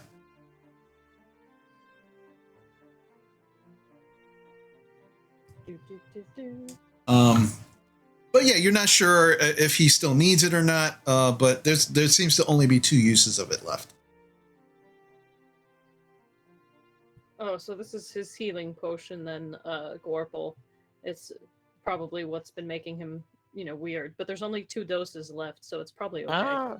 I mean, kind of like looking at it, topical poultices, they don't make you in that condition. I kind of take one of the vials and I like lick it. Yeah, it's probably that. My tongue got a little numb.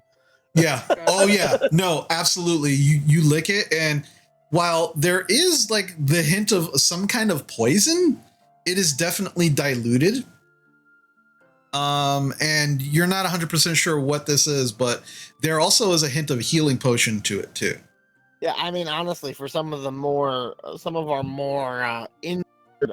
quarry and people we want to take, we mix our natural secretion with certain healing herbs because it'll almost paralyze the person so they don't move as much. That's actually probably what they did to him so that he could heal more. Gotcha. Okay. But he looks out of it, so that should be fine. He'll sleep it off. It'll be fine. Yeah, he's just continuing to just snore away as you're all just kind of standing in his room, just talking about him like he's not there. Yeah, I mean, if worse comes to worse, if he needs any more healing in the morning, I can heal him with the spirits of the world, and I think he'll be fine. Yeah, let's let him rest. Maybe crack this door open a little bit. It's kind of sneaky in here. Yeah, it is. And I live in a swamp, and It's All right, so you crack the door open. You make your way out of the room as he is snoring away. Hopefully to be a little more brighter and coherent in the morning. You want to make your way where now? To the coster? Yeah, well, I'll definitely, we'll go there because we want to get some stuff. Okay. So you make your way over to the coster. As you do, as you enter the coster, you can see sitting behind a desk is Lenine. There seems to be a lot more hustle and bustle going on than you recall the last time you were here. And there are definitely more things on the walls and on some of the shelves. They seem mostly like basic things, but you recall being in here last time. It didn't seem as full. And as you walk, heads up. Yeah. Sorry, Drovar is doing a full restart, so he might take a minute or two. Sure, no problem. So as you're all just kind of looking around, and Lenine kind of gets up, she goes, "Oh, hello! It's good to see you all again." It's good to see you too. You have so much more stock now. Oh well, we got 2 shipments in from Neverwinter, and those damn artificers, always working on things. It's not the blacksmith; it's them. But yeah, no, we got two shipments in from Neverwinter. Apparently, the raids that were going on that were causing some of our shipments to go missing, apparently stopped. So we got 2 orders in that we were not expecting. So what sort of things did you get? oh, I mean, we got the basics, but we also got some interesting items that I guess I was not expecting to get out here in, Podunk Phandelva. Do tell. I mean, I hear your new town master really loves luxury. And she kind of chuckles. She goes, "That he does. That he does. I mean, he even went so. I mean, have you met the new blacksmith in town?" Yeah, he made this armor. He's the best. And she kind of looks it over for a moment. She goes, "That's definitely interesting. Is that Grick?" Yeah, we killed it and skinned it, and then he turned it into armor for me. And it even has some scales of green dragon to work as studs. She We kind of also looking killed over. that. She's kind of looking it over. She goes, "It's definitely excellent work." But all right. Well, yeah. I mean, we have the basics. Oh, Drovar's back. Oh, there's Drovar. Hello. Yay! We walked all the way over to the Costers while you were in your days. It's fine. Maybe I went over to the tavern. Yeah, right? A quick pick me up. Well, I wanted to go. I know the bartender. Did you grab me one on the road? Not what I was going to get, but yeah. Never mind. As I said, a quick pick me up. Oh, yes, he loves luxury, you were saying? Yes, the new town master definitely loves his luxury. He now has his personal blacksmith here. And I probably have him to thank for some of these little extras that showed up in the in our orders, in our delivery. So, but yes, we have all of the normal adventuring accessories you probably would need. But we've got a few little extra things. And she goes, let me show you. And she begins to kind of she pulls the small little box out. And as she kind of opens it up, it looks like this, the clasps that you would attach to a cloak. So you can actually keep the cloak pinned on. Ooh. And it's beautiful. Like, they're very, like, this shiny gold. They almost look like 2 shields, like these very, wide at the top, coming down into a V with these intricate scrolling on it. And also with the hook and latch on it. She goes, this is a very interesting brooch. You, as you can see, you attach it to in any existing cloak. But this brooch gives you resistance to force damage, and you have immunity to damage from the magic missile spell. Ooh. So it's known as a brooch of shielding. I don't like wizards, so I'm pretty interested.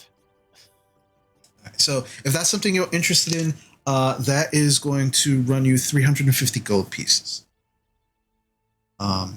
This, and she pulls out like a small it looks like basically like a small folded up package inside like a canvas, and she begins to open it up, and inside there's some kind of a cloak, and she begins to kind of unfurl it, and it has this kind of grayish black color to it, but it doesn't actually look like it's made of fabric. It seems like it's almost made out of like leather.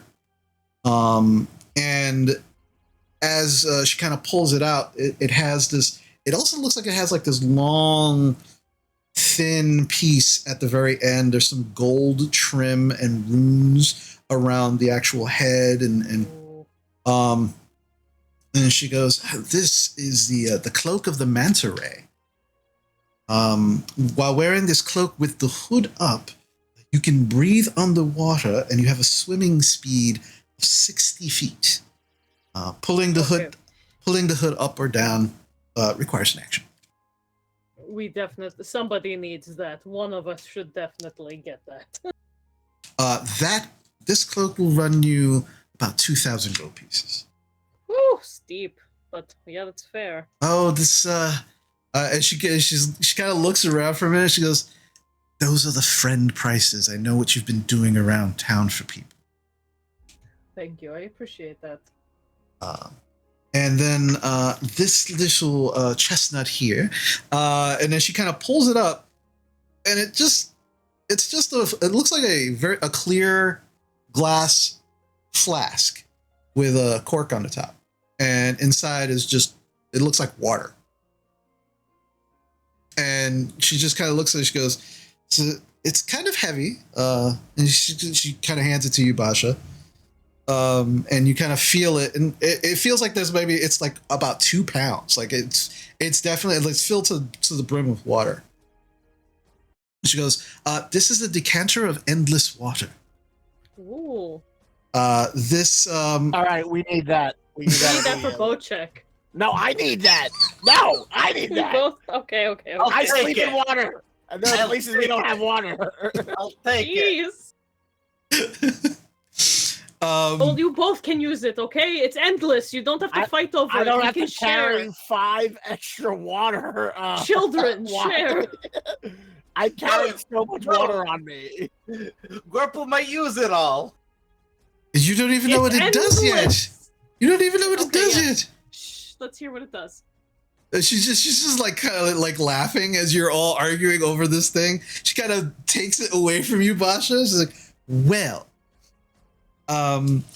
you can use an action to remove the stopper and speak one of the 3 command words, whereupon amount of fresh water or salt water, your choice, pours out of the flask.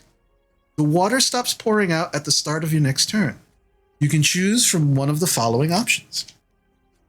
The first command is stream, and it produces 1 gallon of water.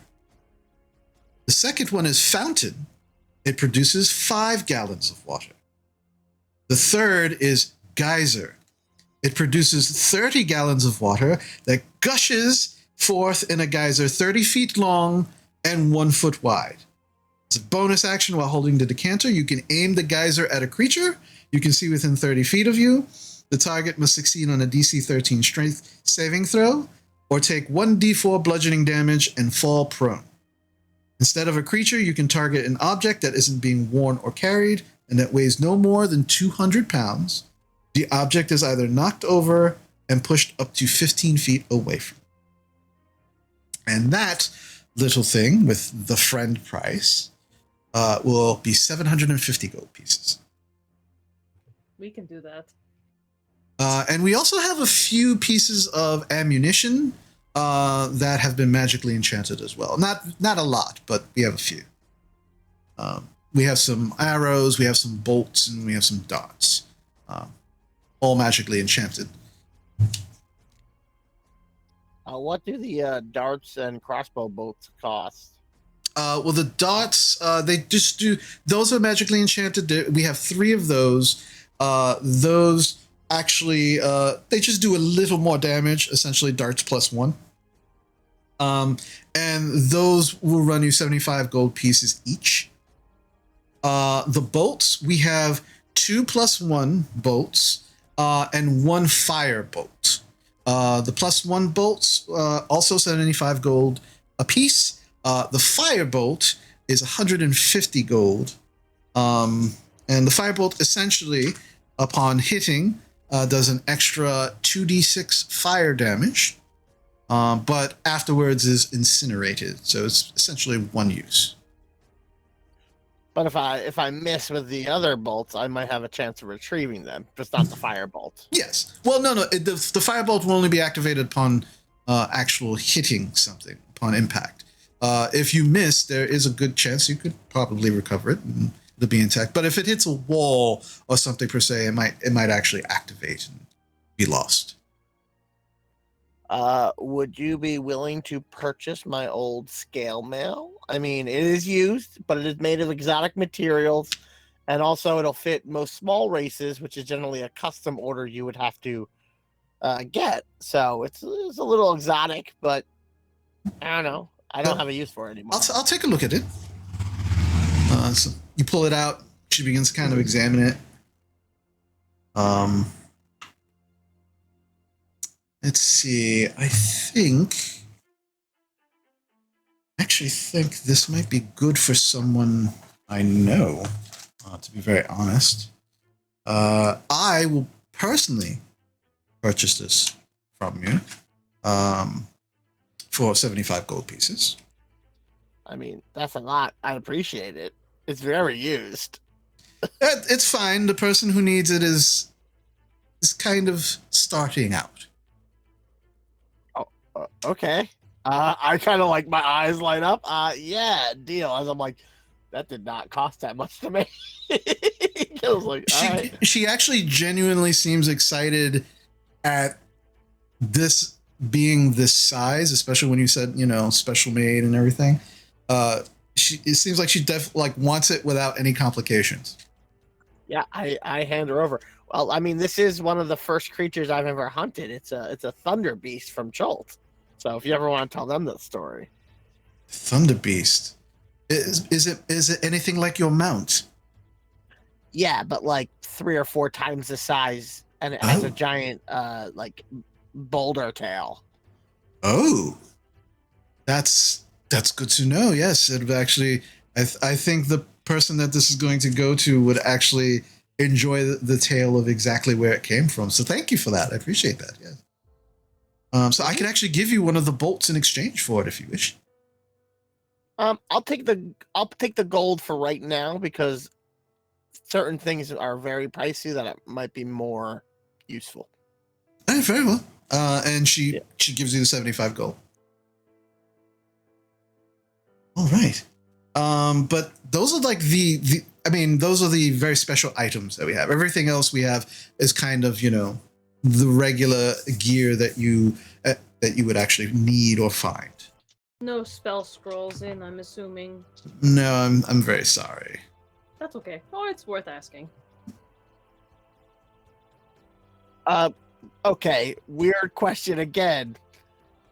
Is your... No, I really like that. Never mind. As I kind of look at my short bow, but I'm like, no, I like this short bow. I made it myself. Okay. Yeah, guys, I mean, I really want that. As much as I hate wizards, I really want that decanter of Endless Water because that'll make it so I don't have to carry so many water skins. It's like unfunny. I have six on me. How much money? Oh, that must be heavy. How much money you got? Yeah, I have 30 pounds of water skins on me. No, I have.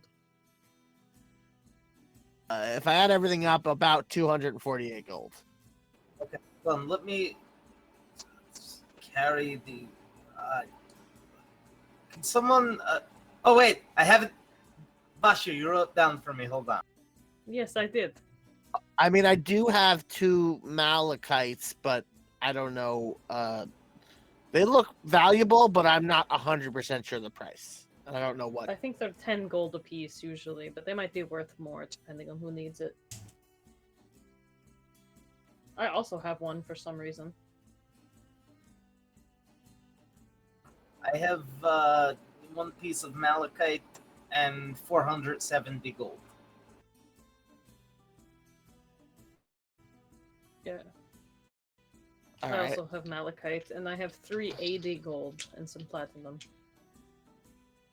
Okay. Well. Okay. So if I have 2 malachite, what will you buy this malachite out? And DM, it's valued at 10 gold a piece. So I don't know what their buying rate is. Oh, the malachite. She kind of takes a look at it, and she's like, let's see. I can give you. I mean, I need to turn a profit. Even though, again, I am giving you friend prices, and you might have a better interaction over at the miners exchange with gems particularly. But I could probably give you 5 gold for each of your malachites.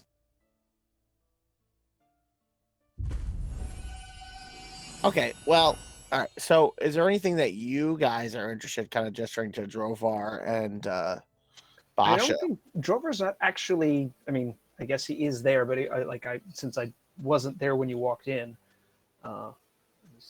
just letting you do your thing. I figured if you wanted to, you could come in. Drover can walk in. It's just like, well, Grissa was happy to see me. So, what do we? We got some stuff at the cloister, and apparently there's new supplies, special supplies, some magic ammo. There's like a brooch that like protects you against force damage, and I guess how much missile. how much is that brooch again? I'm sorry, you said. Oh, the brooch is. Oh, that one is 500 gold pieces. No, I'm sorry. 350 gold pieces. I'm sorry. And then there's a there's a decanter of endless water, which is super useful for people like me and Bojack. That costs about 750. And then there's what's that 2,000 gold thing that we can't afford? Oh, the Cloak of the Manta Ray. Yeah, Cloak of the Manta Ray. Yes. There's a Cloak of the Manta Ray that lets you swim and breathe underwater. So, what? It turns you into a fish? No. It doesn't really know. It just kind of gives you the ability, as Corporal said, to breathe underwater, swim as fast or even faster than you can actually walk. Which might come in handy depending on where you are traveling or adventuring. All of these are out of my price range. He taps the breastplate. It's like, saved up for that. I'm good. Kind of counts out about a little over 200.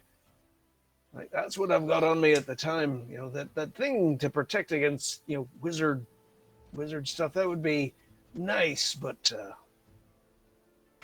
if Gorp, if you're looking for that, I could definitely throw, at least 100, 150 into some sort of, fund to get the bottle. I mean, I'd be interested. So, what'd you say you had, Bocheck? Not including the malachite, because we might be able to sell it for a better rate. I have 470, but that means I will not be able to pay weird smithy man for whatever. Yeah. Oh yeah, how much did he didn't really give us a price range of what he was going to charge. He hasn't said what he's going to do either. I mean, I'm hoping to trade in, one axe for another. You've got that other sword, but there might be some people who'd pay more for that if we find him. That's got a history to it. Well, how about this? We now know what you have, and we appreciate it. And we have some business tomorrow morning that might drain our funds, but we are definitely interested. Would you be willing to give us a decanter on credit and that we could pay you back? We did bring you back all those supplies. I'm just saying. Make a persuasion check. Does everyone mind if I use this group? One of these group inspirations? So I want to let everybody know exactly how many things you all have. So you have if one. Knew you could do that, it'd be like, you can't do that. 1, 2, 3 group inspirations. There are 2 DM inspirations. Drovar, you have an inspiration for yourself. Ooh. So just bear that in mind. So everyone's cool with me using this advantage on persuasion because I'm terrible at that. Yeah, guilt trip him. Go for it.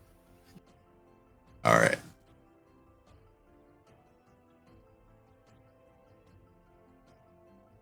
It's a good thing you did. That's a natural 20 for a 20. Okay.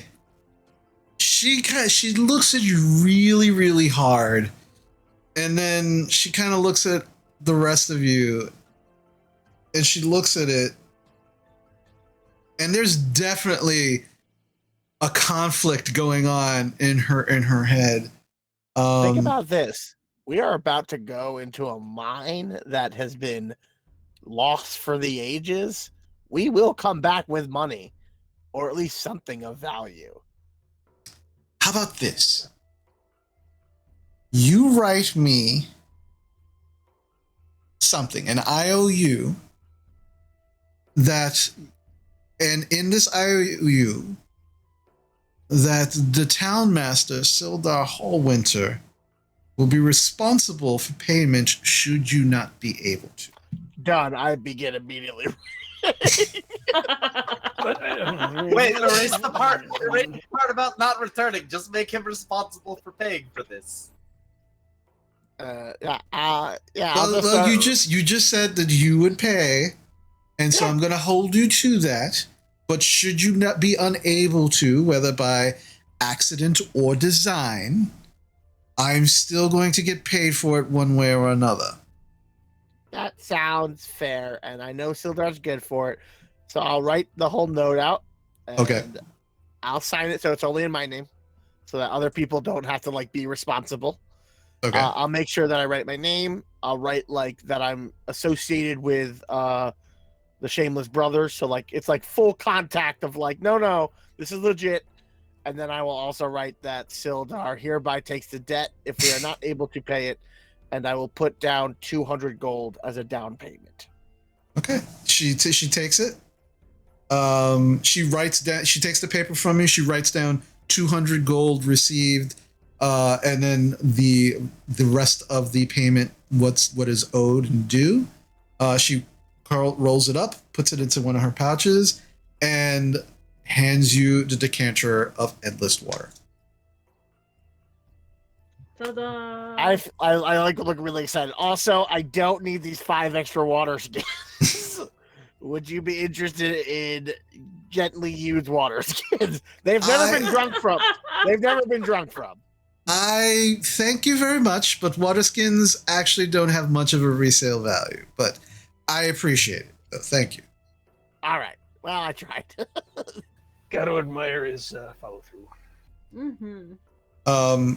As you're kind of talking, one of the other workers here at the Coster kind of opens the back door where Lenine is sitting, and he's got this chest in his hands, and he walks in and he goes, "Oh, I'm sorry, I didn't know your customers." And she goes, "No, that's fine. What is it?" "Oh, we found another. This was really hidden in one of the bins. Is all the way at the bottom." And she kind of looks at Oz. She goes, "Really? Okay." And she kind of opens it up, and she kind of looks at it very odd. And then there's a piece of parchment in there, and she kind of pulls it out and she begins reading it. "Oh, that's the oddest thing I've ever heard of. I've got something else." And she kind of looks at all of you. She goes, "This is in case you're interested, just kind of to let you know what we have. You can go now, John." And he's like, "Oh, all right." She kind of pulls it out and she opens it up, and you see inside this box 4 golden horseshoes. And she goes, "This is very weird. These are the horseshoes of a Zephyr. These horseshoes come in, you see a set of 4.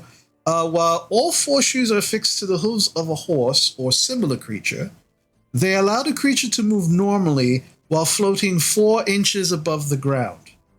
This effect means the creature can cross or stand above non-solid or unstable surfaces, such as water or lava.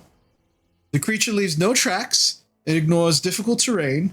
In addition, the creature can move at normal speed for up to 12 hours a day without suffering exhaustion from a forced march. Are you thinking what I'm thinking? We could have a floating Hank. Yes. It's not going to work for the. It's not No, going to not help you. the wagon. The wagon will still go in the lava. Oh. This is very odd. I've never heard of such things before. I'm the price tag on this is a little steep. Oh. I'm sorry. I just saw. Come on, tell us what it is, just so she can start saving up for it. 5,000 gold pieces. Start figured. counting your coppers. But if you come across someone who might need this, it's probably helpful. It's definitely helpful for some adventurers, especially those. Go check. Also, maybe Gristleborn could turn those into like anklets and wristlets, so I could give them to Teague. I mean, what? Ooh. Anyway, Gosh, look at the time, won't we? I was thinking Hank, start- but yeah, Teague. That makes sense. Bathing and drinking, won't we? Oh yeah, bathing and drinking. That sounds great. Maybe at the same time. All right. that sounds like No, not like together. Not together. I mean, like whoever. No, never mind. I mean, I often bathe and drink simultaneously. I'm in a whole tub. Yeah. Ew. Butchek's going to walk me down to take to lake that he bathed in. Okay. Alrighty. So I'm gonna go get a room at the inn so I can go take a real bath. I mean, to be fair, we don't have to go all the way to a lake. We can just go back to the manor. There's that whole cistern full of fresh water I swam in. All right, bye. I go to get warm bath now. Bye. Put on my perfume before we go out tonight. all right. So you all make your way to your respective party Wait. clean areas. Wait. Yeah. Bojack, just dig a hole. I can make anything a pool right now. I start digging a pool. I like walk outside the front of the shop and start digging immediately. Lanine's no, not there. We have that's where customers walk in. Oh, wait, hold on. Please? Bojack, stand back and brace yourself. I will clean you. And I open it and yell, guys. Okay. Oh wow. So Bocek. Jesus Christ. Yeah, you're gonna need to make a strength saving throw, please. 18. All right. So as Gorple just and you just kind of like brace yourself, just arms in front of you, and it's just a geyser of cool. What water? What kind of water do you want? Fresh or salt? Fresh. Fresh. Cool. His mouth is open. That's weird. Yeah, cool, fresh water just begins streaming at you, and you feel like you're gonna get knocked over, and so you just have to kind of brace yourself, trying to get the water into the crevices before it, becomes just a very, very drippy, bloop, and then you pull it back, and you are soaked. You are drenched, but you're kind of clean. Wow. This is the best thing I've ever bought on credit. Not Lanine, shoot that at me. I'm going to take a bath. Bye. Lanine is standing in the doorway. I'm already regretting it. Go. Just go. Not in front of the shop. Okay. Well, that's free advertisement. Think about how much mud we can make everywhere we go. Oh boy. So you all go to your respective drinking areas, sleeping areas, and again, everywhere you go, you are not paying for any of your drinks. Your drinks, your room and board are all taken care of by the people in the town. In fact, at the Stonehill Inn, they have already started offloading your cart and are actually storing certain things that you may not need for the trip in their barn. And they're taking care of Hank and your horses, basically taking care of the needs that you have in this time. And that is where we're going to take our break. Yay! All right, so we'll be back shortly as we take our break, and when we come back, we'll see what happens to our adventurers. So we'll be right back.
All right, and we are back, folks. So, just FYI, that I'm having on my end just a few audio issues. Hopefully, they won't be too bad, but we will be without voice modulator this session. I will see. Hopefully, I'll have that fixed for next time, but at least you guys can hear me. That's the important part. So. All right, so you just finished up your business at the Coster. Gorple has deluged Bocek with his new flask of endless water. And you have all gone to your respective places for either merriment, sleep and rest, or both. And again, over the course of the evening, you do not pay for a single drink or anything else that you require in this town. And you definitely have a very, very nice evening, depending on what that is for each of you. Within reason. There are no issues to be found. Is there anything that you would have liked to do prior to bedding down and resting for the evening? I'm going to take whatever spell scrolls I have left that I haven't put in my spell book, and I'm going to put them in my spell book. Oh, okay. In this case, I believe it's Cold Person and Darkness. Okay. Oh, I would note I can actually use the silent scroll. Oh, cool. Then I would have given it to you. Also, the Revivify scroll, because I can't use them, so... Bocek is going to just keep working with the beer that he's currently brewing, which is the diluted dragon poison with the heavier amount of good berry to trying to counterbalance and make the perfect beer. Okay. He's just move it to a secondary fermentation chamber so that it clarifies a little bit. Okay. So I will say, yeah, you have pretty much all the gear that you need, so you're able to do that without any problems. Anybody else? Drovar just has some drinks, get some snuggles if they are available, and otherwise crashes out for the night does pretty much nothing. Yeah. I think that Gorple at some point in the evening would like to stealthily make his way to the Ettermath farm. Okay. So Drovar snuggles are definitely available and had for you in the evening. Basha, whatever amenities you're looking for, whether it's a warm bath or food or anything, it is without any issues brought to you at your request happily by Toblin and his wife at the Stonehill Inn. I picture Basha's probably laying in a bath with like a bowl of grapes and some wine, and also like the spell book floating in the air with this quill as she's like adding spells while in the bath, because that's what Basha would do. Oh yeah, that's Basha's evening tonight. Easy enough. Bocek, you're taking care of your brewing, and that goes without any problems, because you're just transferring at this point. No issues. Gorple, you make your way over to the Ettermath farm, and again, this town, as small as it is, the streets are fairly empty. An hour or two after nightfall, only folks coming out are usually going to either now, especially the Sleeping Giant, for some fun and merriment, or possibly going to the Stonehill Inn for some food. Where just Sleeping Giant has food, there's better food. Stonehill Inn. So yeah, easily enough, you make your way over to the Ettermath farm. And as you make your way there, it seems all quiet. Nobody's on the porch.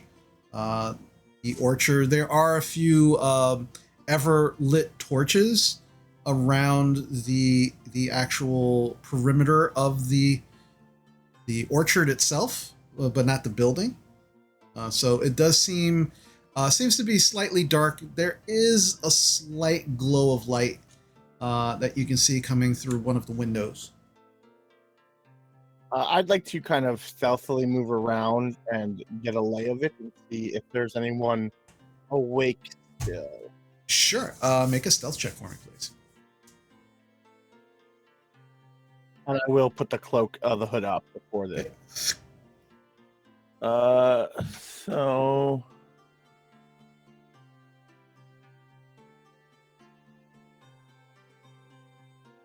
that'll be a 26. 26. All right. So that's disadvantage on perceiving you.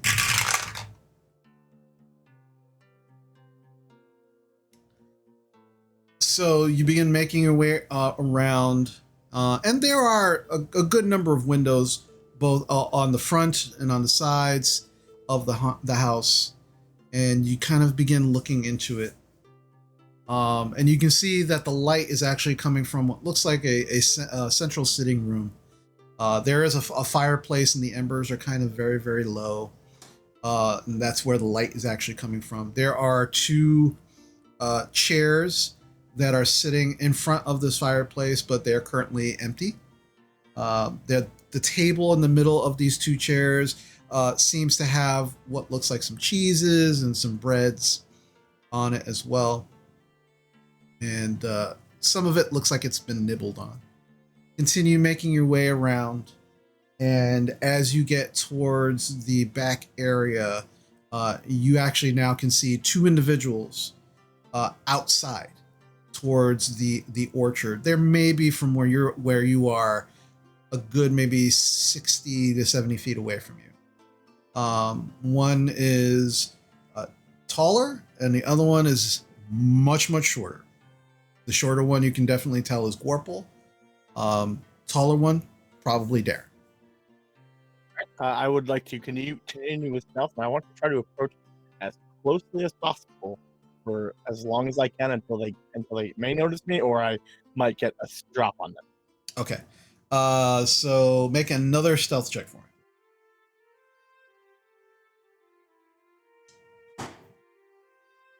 That'll be a 27. Okay. You begin inching closer and closer. And as you are kind of moving,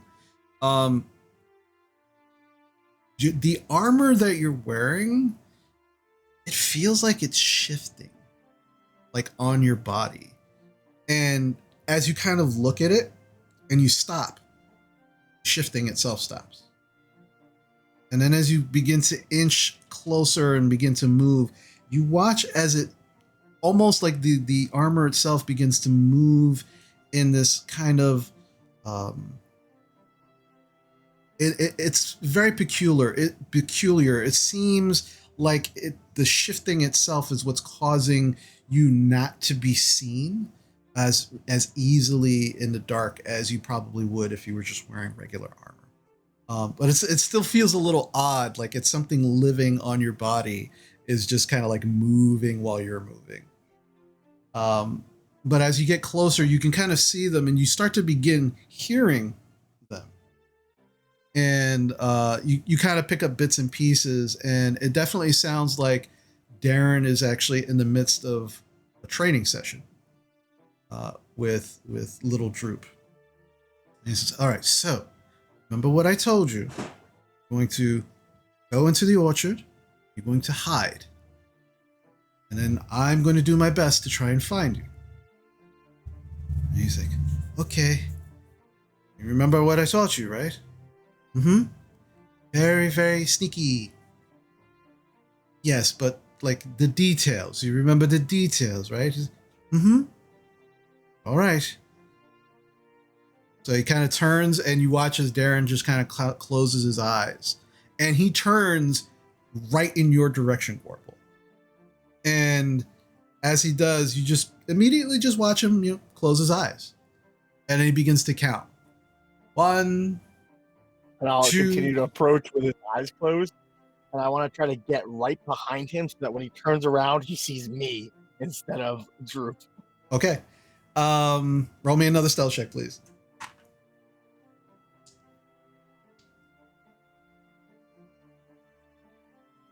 Not as good, so it's only a 20. All right.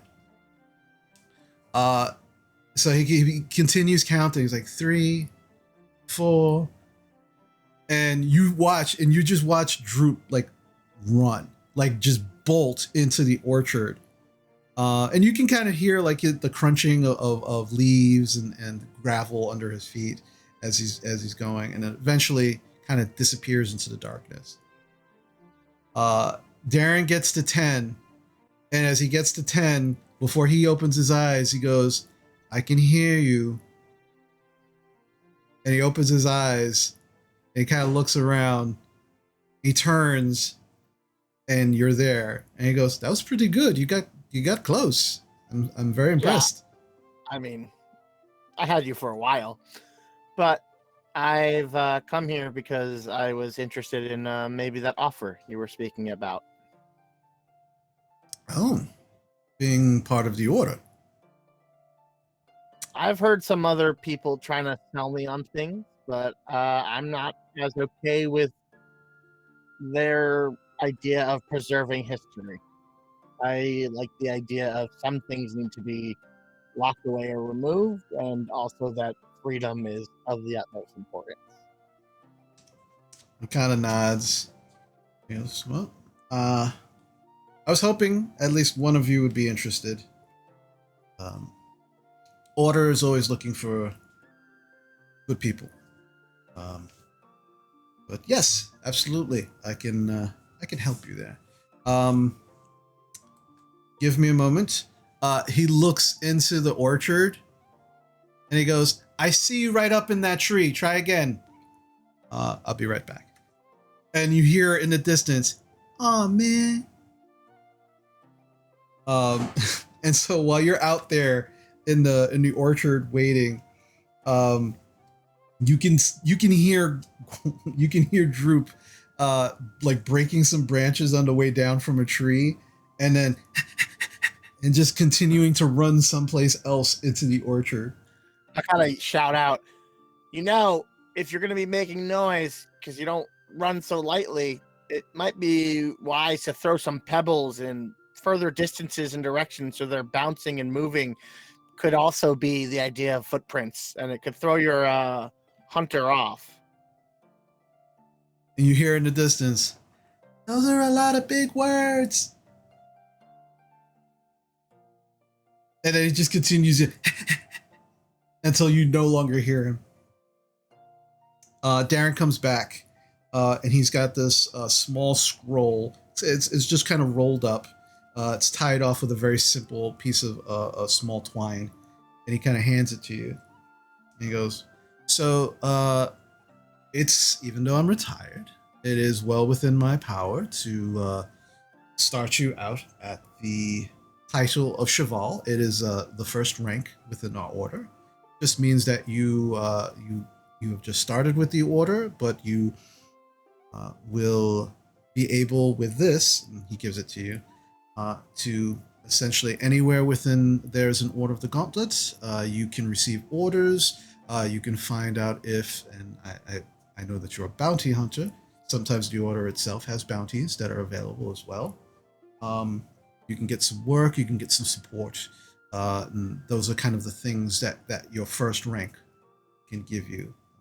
If you do enough good work within the order, you can gain more rank, which means more prestige, more support is available, things of that nature. But Neverwinter, Waterdeep, those are the two biggest areas of the order, but we are pretty much everywhere.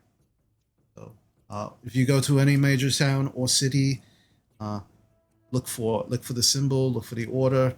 You'll definitely find lodging, help, and support wherever you need it.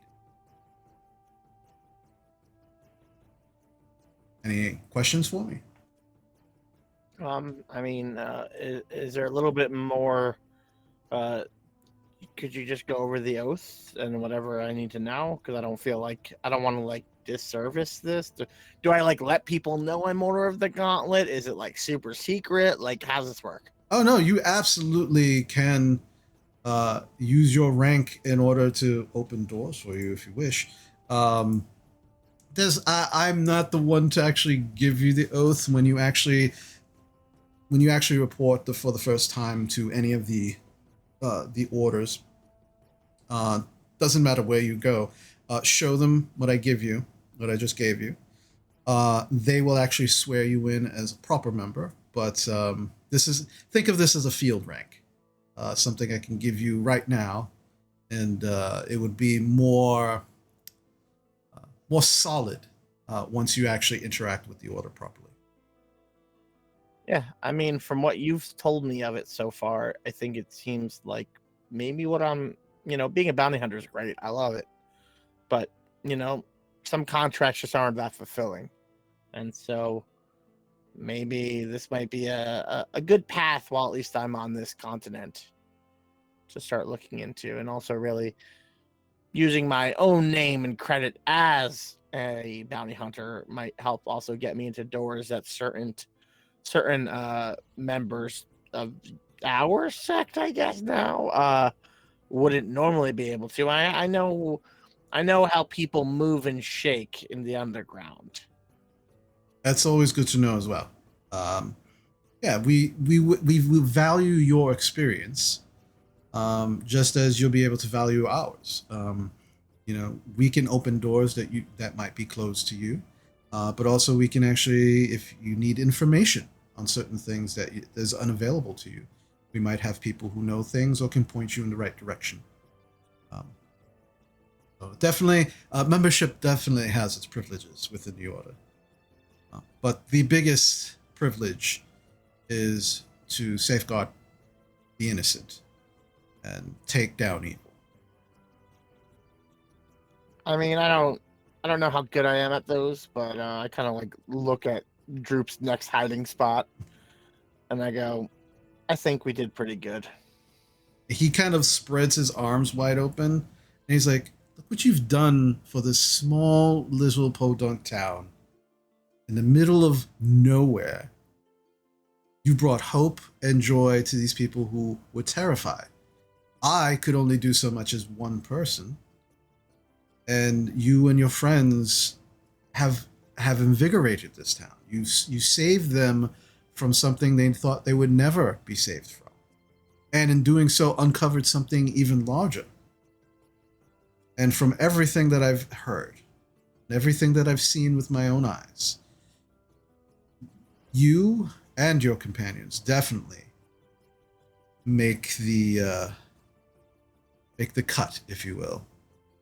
I mean, it probably helps that I have a bounty on my head by a very evil person, so I think that really checks out. That like puts me like like a good merit up on others. Oh, absolutely, it doesn't hurt, right? It doesn't hurt the reputation. But I'm very glad. I'm very happy. But like I said, the moment you can either make it to Neverwinter or Waterdeep, visit the order there, and they'll give you a proper induction ceremony. I'm sure you've heard. We have some things to finish before we can really make that trek. Of course. As you said, there's innocents that got to be saved. We don't know what's going on with Gundren's brothers. So, I definitely wish you and your friends well, and I hope to see you soon, safe from all of that. In case I don't get to Neverwinter soon, and I might find out pertinent information that could help the order, should I bring it to you? You could do that. I still talk with folks every now and then. Okay, I just don't know when I'm gonna get back, so I figured there could be something that is, relevant to what you've told me so far that might, you've talked to us about the well issue and the Red Thay, so if we find something that maybe needs to be known by at least our friends, I guess I can report to you if I don't get to one of these major cities soon. Yes, that's no problem at all. And he kind of turns. All right, look, you're not even trying, Droop. Just try it one more time, and then we're gonna go to bed because it's getting late. And you hear off in the distance, "Oh man." All right, so it's good talking with you, Warple. I'm gonna keep up his training. I'll make him a respectable member of this town, one way or another. And again, I wish you and your friends safety and wellness in your journeys. I appreciate that. And, if we're around a bit and you want someone his size to kind of show him some things, I don't know what you're training him, but I'm pretty good, if I don't say so myself, of moving stealthily. And, without a doubt. He seems to get he has a hand with that net, which could be very useful to subdue people and at least protect people. That's what I'm trying to get him to do. He's a quick student, but he's got a ways to go.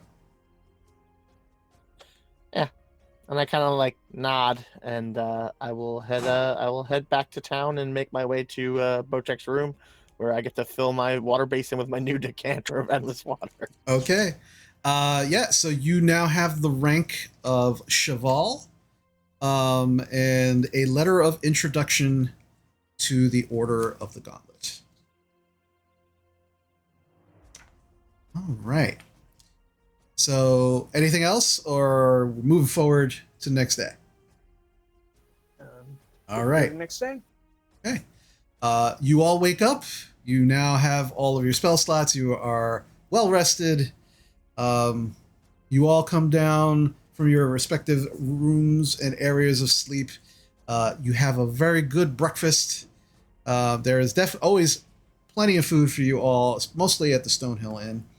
Over at the Sleeping Giant, there's whatever food was left over, during the night merriment, just kind of sitting on the tables, not really kind of put away. And here's your 7 good berries. Here's your 7 good berries. Here's your 7 good berries, and I'll keep the other 10. Here's 8 for you, Bocek. I'll take 8, and we'll give 7 to the others. All right. Oh, coffee. Drove our strolls into the actual inn, because there's real food there and not just. So yeah, Good morning. Yep, you're all together. Yes, good morning, coffee. Coffee time first. I lean over to Basha. Rovar must really like sleeping in real beds. He always seems so happy when we're in town. Yeah, that's why, I'm sure. Oh my gosh, I should see if Gristleborn could make this decanter also make coffee. A decanter of endless coffee. I could rule the world. I would never have to sleep again. Okay, I mean, that I could actually get behind. And then you could bathe in the coffee. No. And absorb it through your skin. Yes! My God, what is happening? Well, need to go find Gundren, see if he's awake and sobered up. Get going downtown, away from coffee. Are we gonna check the smithy first? As you say that, you hear, and because the smithy's it's practically across the street, you hear.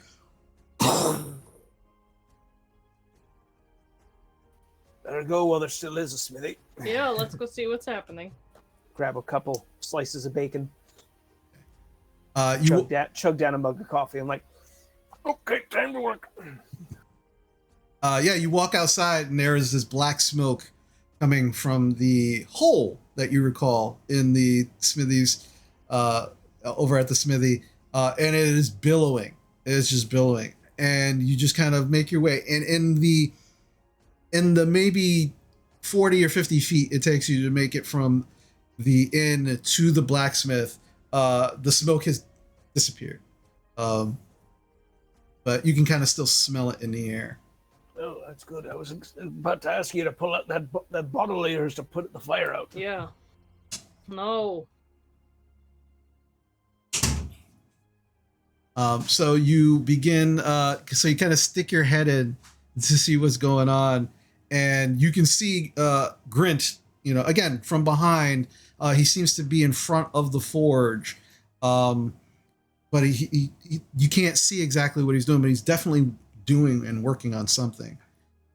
And as you walk in, he kind of hears you and he turns around and you can see that he's wearing these large goggles over his eyes. But the rest, like his, what skin there is like on his forehead is just blackened with soot. His bare chest and his arms are blackened with soot, and there's like soot caught in his beard. And he kind of raises the goggles up on the top of his head, and it's just all clear. He goes, "Woo! Oh, that was a good one. Morning." Good morning. Morning. Ooh, I'm glad you're here. Give me a moment to freshen up. Okay. And he kind of, you watch as he just takes this, it looks like to him a dish rag, but it's a rather large like towel. And he kind of dips it into one of the buckets with water, and he begins just kind of like, I have a quicker way to do that if you want. No, Gwarple, no, it'll ruin his shop. "I got it. It's okay, but thank you." And he just continues to kind of clean it, and Don't distract the men. he's just kind of smeared it. He just smeared it on himself mostly. It's not as black, but it's just kind of smeared. And he kind of throws the towel on the ground. "All right. So, yeah, I'm so glad y'all came. So, all right. So, let's have a confab, shall we?" Okay. "All right. You," and he points to you, Drovar. "Now, after much deliberation and looking through all of my notes and looking at the enchantment of your current axe, well, I gotta tell you, there's a couple of options here, and I'm gonna throw them all at you. Right? Option one, I can transfer the current enchantment onto whatever weapon you would like. Now, I could do that for you. It'll be done by the end of the day. And it'll cost you 350 gold pieces. That's option one. Option two. Now, well, let me go back to option one. Option one, it's going to be exactly the same enchantment. I can't make any changes. Now, option two, I can make somewhat similar enchantment on a weapon of your choosing. And, well, it won't have that crazy, I hate plant things, phobia that it's got on it. But it's going to take probably 2 weeks, and it'll cost you 1,750 gold pieces. That's because I'm changing the existing enchantment, which is, I'm not going to lie to you, a pretty old enchantment. It's not something that was readily available. So it's a lot of R&D that's going to go into this. Or option three, I could give you an axe that's just as strong, but it doesn't have any of the plant stuff on it. So you won't be kind of getting the willies around tree or plant folk. It won't cut through it like butter, but it'll still do the same damage. And we can call it an even swap, and I can give it to you right now. So essentially what he's saying is he can give you the axe that you want. It will be a +1, but it won't have like the rest of the enchantment. Right. Yeah, it'll lose the full damage to plant creatures, but also lose the plant phobia thing. Right. And it would be a +1 great axe. Yep. Which is the one that Drovar thinks about it for actually considerably shorter amount of time. He's just like, 3. All right. And he kind of, and you see like he's got a bunch of like weapons that you haven't seen before. And they all look, all of the regular weaponry and things and armor that are in this inside the smithy right now, mostly covered in soot because of this recent explosion, except for like a dozen or so weapons that seem to be not touched at all by the soot.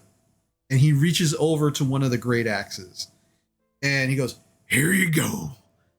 and I'll just hold on. I'll just keep the hue, and we'll call this squaresies. So he looks down and says, "We're square." All right. And you look at it, and the actual blade itself, it's like blue steel. It's beautiful, like the intricate carvings, and then along the haft are all of these very intricate runes, just carved into the wood that also seem to shimmer that same blue color of the steel of the head of the great axe. Does she have a name? Whatever you want to call her. We'll earn one for you, girl. All right. So now we get to you, Missy. And he turns over to you, Basha. So, thinking real hard about your wizardly dilemma about armor. Now, look, there's a couple of problems. I'm going to lay them out for you first, and then I'm going to tell you what the possible solutions are. All right? Okay. The dilemma is that wizards need their arms and hands very loose and free and not impeded by armor, which is why you always wear the flowy robes and clothing that you do, right? So I was thinking about what you were talking about. I went through my notes, couldn't find anything. Went through my master's notes, and I found something. Those are very specific armors were worn by the Red Wizards of Thay, those sons of bitches. All right?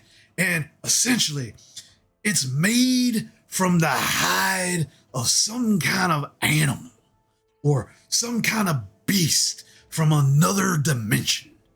And it makes it so you can't really be impeded in doing your wizardly things. Now, the hide itself is not magical. It's the enchantments that they put on it.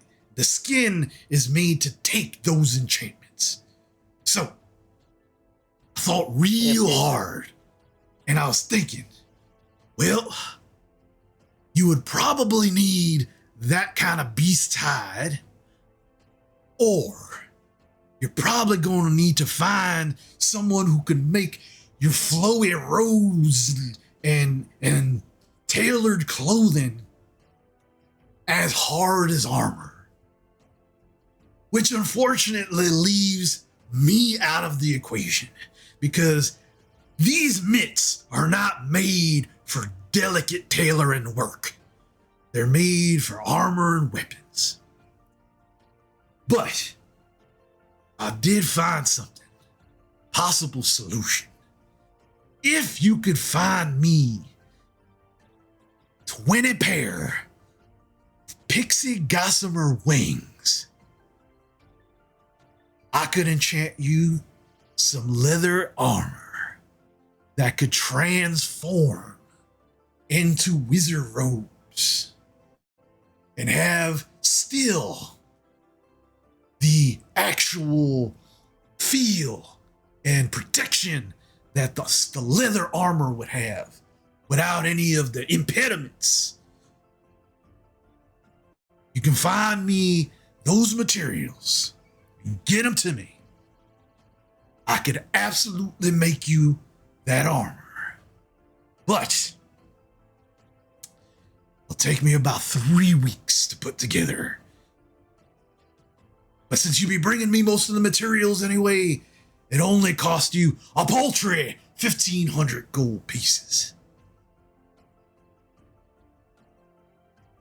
So I wish I had better news for you. That's all right. It's fine. It's what? Out of curiosity, what was the hide of the original creature from another realm? Did your master say? Oh no, it was very obscure. I would actually have to have it in hand to tell you exactly what it was. Interesting. Well, that answers that. I'll see if we find any pixies while we're out and about. Yeah, they're pretty fast. So, kill them good, but get the wings mostly intact. All right, fair enough. All right. And now you, big man. Oh, I got some really good news for you. Well, I think I went and outdone myself. I was actually making these things before you showed up. So it's almost like Providence that you showed up when you did. And he turns and he kind of lifts back this fabric on the table. And you see what are very clearly look like huge brass knuckles. And he goes, now, those Nothic teeth he gave me. Oh, I know exactly what I could do with them. I can embed them and edge them into these bad boys right here. And with the right enchantment, which I got, I can turn these into what I like to call necro knuckles. Essentially, they make you hit a little harder, but not just for the regular bludgeoning damage. No, that would be too easy. With these Nothic teeth, I can actually bring out the necrotic energies, and you would be hitting for necrotic damage with every punch. Let me tell you, that's some nasty, nasty damage. But if you're amenable, I can make them for you. Be done by the end of the day for 500 gold pieces. Lyra, am I allowed to use necrotic damage? Grit just kind of looks at you for a minute, Basha, and then just kind of looks around, like not sure who Bocek's talking to. There's no response, Bocek. I figured as much. Well, no response is yes usually. Let me see how much I got. I got 400 something. You got any use for malachite? You got any use for malachite? He kind of like thinks for a minute, and he's like actually begins like smudging like all of the dirt and soot on him as he's kind of like stroking his beard. Like, yeah, I could use malachite. I use it in some of my enchantments. I got a bar of malachite. How much you want for? Oh, a bar. Oh, that's something special. Make a persuasion check, Bocek. Remember, you have some group inspiration still. Can I use one of those group inspirations? Only a 12. Well, all right. He kind of looks you over and goes, Tell you what. You throw in that bar of malachite. Knock it down 460 gold pieces. Deal. you hand it over to him. He goes, all right. And he shows you he shows you the knuckles.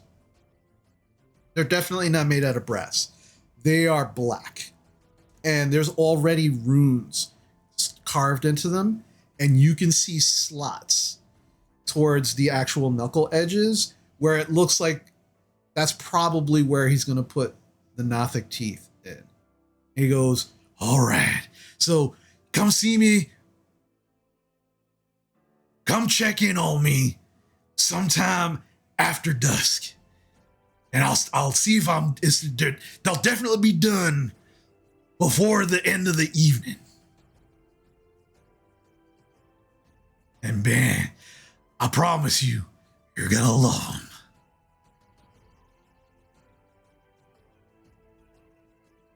All right. So, is there anything else I can do for you before I have to get to work? No, I don't think I need anything else. All right, well, you all have a great evening. I'll see you later then, big man. Bye-bye. And yeah, he turns around. You see him put the goggles down, and he begins going back to work. All right, so where are you off to next? Gunny. All right. So you make your way back to the Townmaster Hall. You go over to Gundren's door, and you knock. And as you knock, you hear, "All right, come in." All right. You walk in. There are now torches on the actual walls rather than the candles from the previous day. He is kind of sitting. He's in the bed, but he's kind of sitting up, and it looks like he's actually polishing his boots. The armor is off to the side. It seems like it's all set. There is a large axe now next to it. It actually looks very similar to your axe, Drovar. And as he comes in, goes, "Oh, you're here. Good. Come in. We have a lot to discuss. Come." Definitely. You are sounding and looking much better, Gundren. Yeah, I'm feeling a lot better. Thank you. Yeah, it definitely looks more coherent than yesterday. All right, so I remember a little bit about our conversation yesterday. So what I like to do is this. I like to get going tomorrow morning, and get there as quickly as we can. Is that amenable to all of you? Yep. All right. A few details to work out before we get there. Now, I know I thanked you, but I don't think I thanked you properly. And in addition, you're all kind of putting your necks out on the line here for me and my brothers, to be very honest, by agreeing to go with me. Considering that, your job was essentially done just by bringing all the supplies here. Oh, in that case, we all go home? I mean, technically, yes, but we should continue to help. Oh, okay. Yeah, Gundren kind of looks like a little worried for a moment, and he's just like, You've known him this long, you know this is just the way it goes. And yeah, if I'm nothing's holding you here, but I will say this. and he kind of reaches behind the bed and pulls out a sack, and he plops it down in front of all of you. It's 100 gold for the lot of you. If you come with me, that's yours. Guaranteed. Additionally, you help me find my brothers. At the very least, help me clear out what the hell's there. Hopefully take care of the spider. And you all get a 10% share of the mine's wealth once it's up and running. Corpo's eyes go wide. Yes, Basha's like, It's like- what? Basha, how many is that? It is good, is the It's a lot. answer. Now, not 10% each of you. Your group gets 10%. So you all to figure out, between all of you, how much gets each what, but it's not what kind 10% each of you. What kind of mine is it? Well, if the tales are true, we're talking silver, gold, platinum, electrum, possibly enchanted materials. This mine, this was the go-to place for most of Fern's enchanted weaponry, armor, things of that nature came out of this mine and was lost. Bochek, I think it means that your family will be taken care of for the rest of your lives, and also if you want to work, you can, but you might not have to.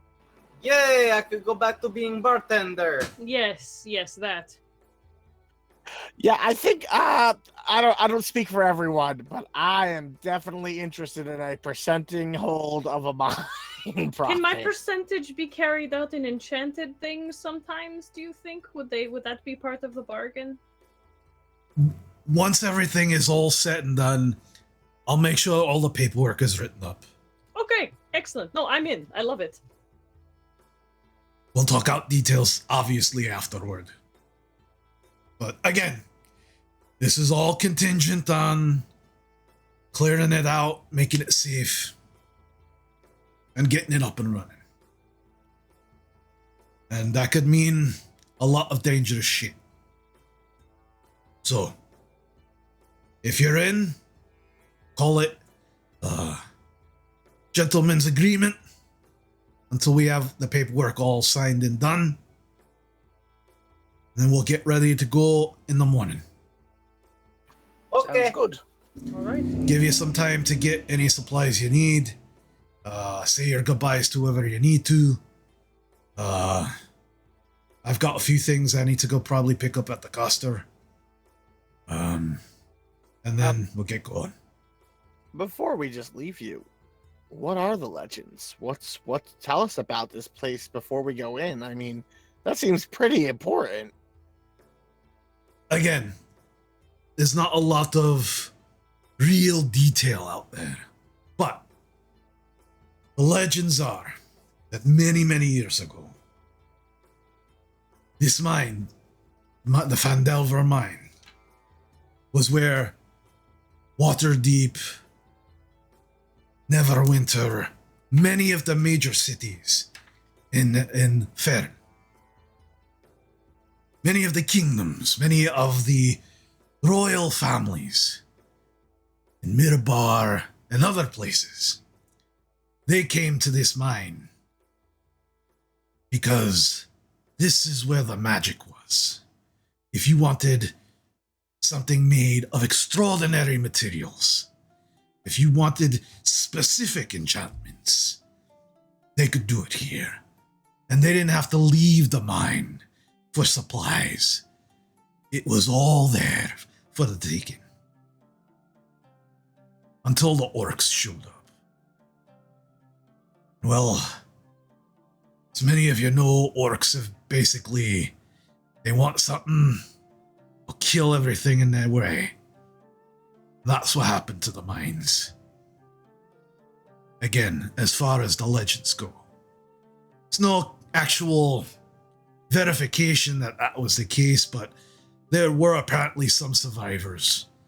And they said that it was overrun. And it was the orcs.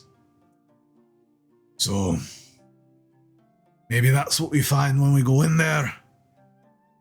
Maybe something worse. Who's to say? But my brothers and I, we only found the entrance. We didn't go in. Because we're not stupid. We weren't going to go in alone. That's why we went to the Lord's Alliance. Well, kind of leads us to where we are right now. You kind of know the story from there. So, hopefully we get in, we'll learn a lot more. But right now, my concern is my brothers. After we know what's going on with them, we take care of the rest. Can you give me better details on your brothers? What they look like? Who they are? Just so if we find them and they, there was a person who was impersonating a dark elf. So if we need to prove that we actually know you and are not just whispered secrets at us, that it shouldn't have known. Yeah. Well, so I'm the oldest. There's the middle one. That's Tharden.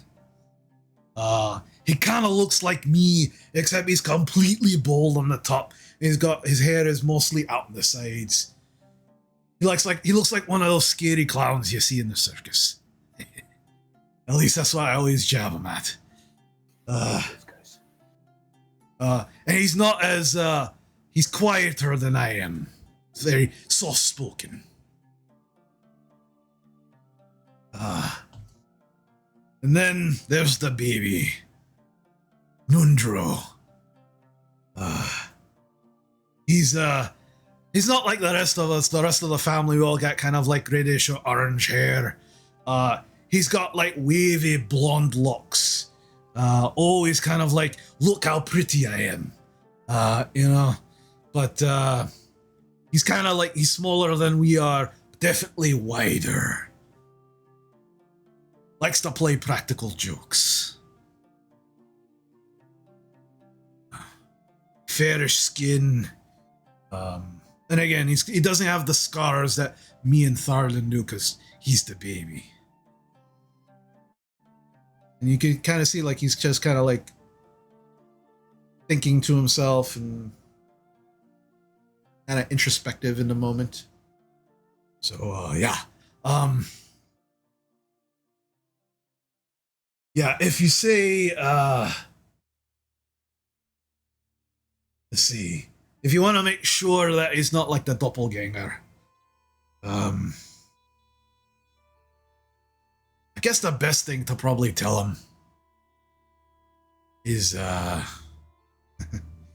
we used to say this as kids to each other. Go fuck a goat's mother. If he reacts violently to that or doesn't like immediately burst out laughing or chuckling, it's probably an imposter.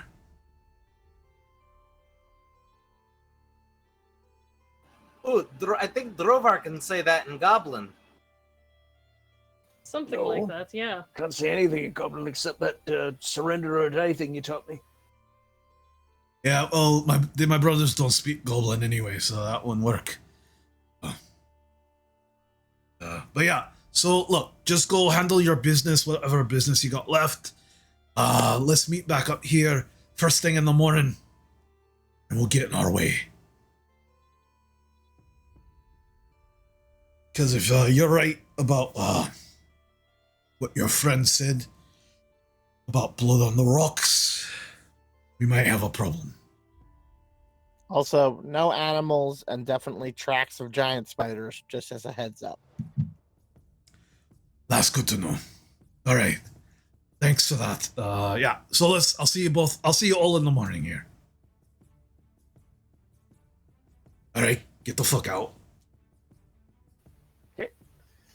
Before I go, can I check your injuries to make sure you're healed up? Make a persuasion check at disadvantage. Because he does not like what you just said.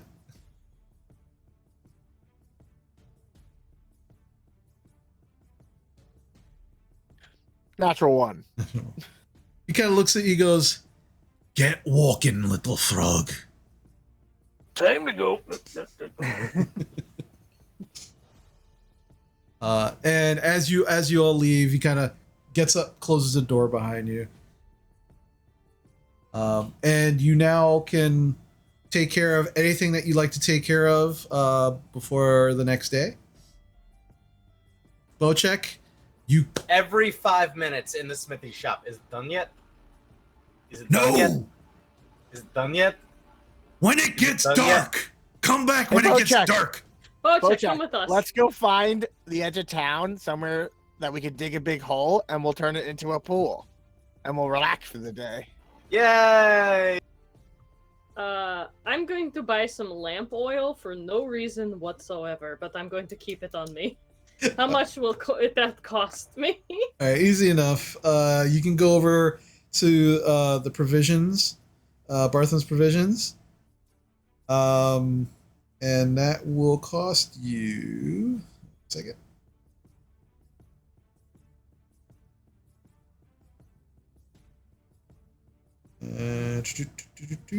Hold on a second. That is going to be as I look through. Come on. There we go. Easy enough. 1 flask of oil is going to be 1 silver piece. Done. Bought. Now I have There a are glass of oil. there are 3 flasks available of oil if that's something, if you wanted to get all 3. I'll buy 2. I was gonna say, if there was more than 3, buy 10 gold worth. and then just dump them all wherever we're about to fight the spider. Yeah, well, you know what? I am gonna buy all 3. That's a good point, because come to think of it, just tossing 3 and then hitting it with Firebolt later would be great. That's kind of my plan, but yeah, that'll work. Okay. All right, so you get all 3. No problem. 3 silver pieces. All right, and you spend the rest of the day playing with the decanter. Belichick,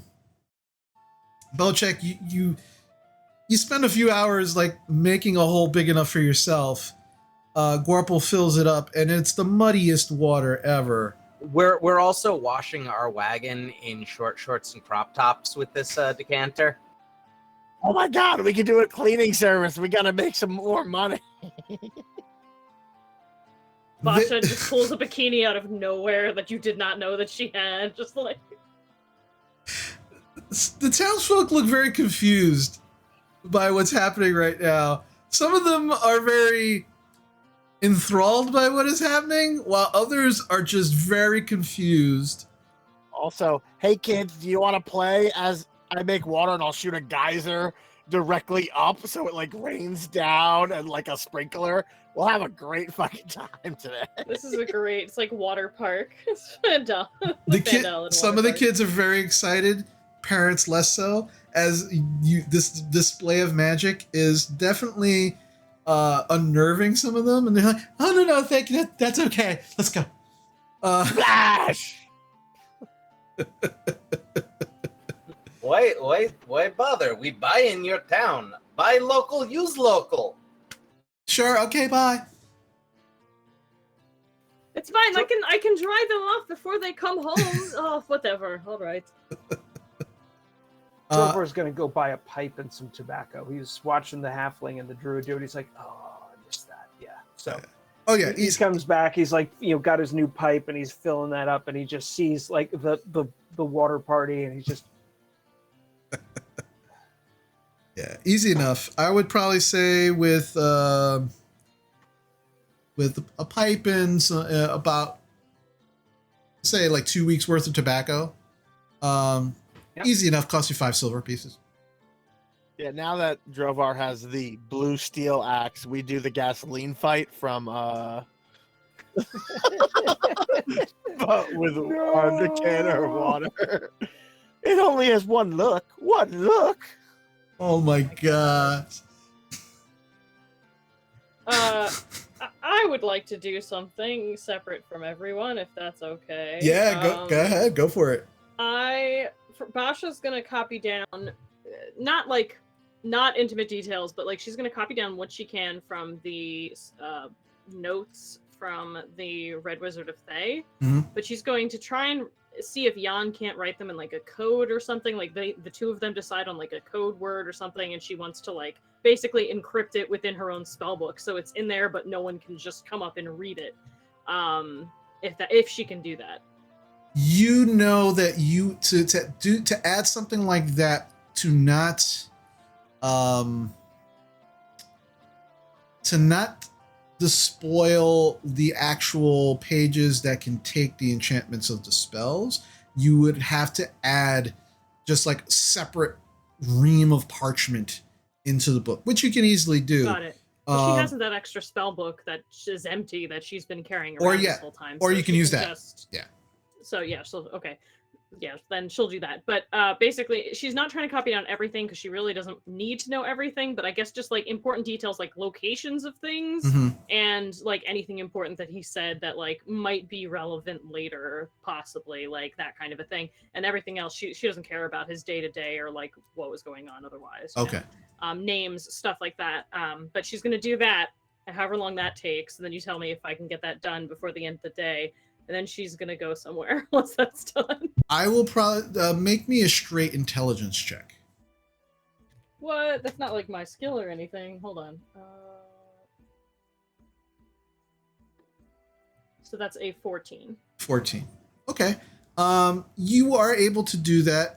It does take you the majority of the day to do all of that, because you are deciphering the wizard's notes and then turning them into kind of your own notes that you can easily decipher, but make it difficult for others to kind of discern what you're actually saying.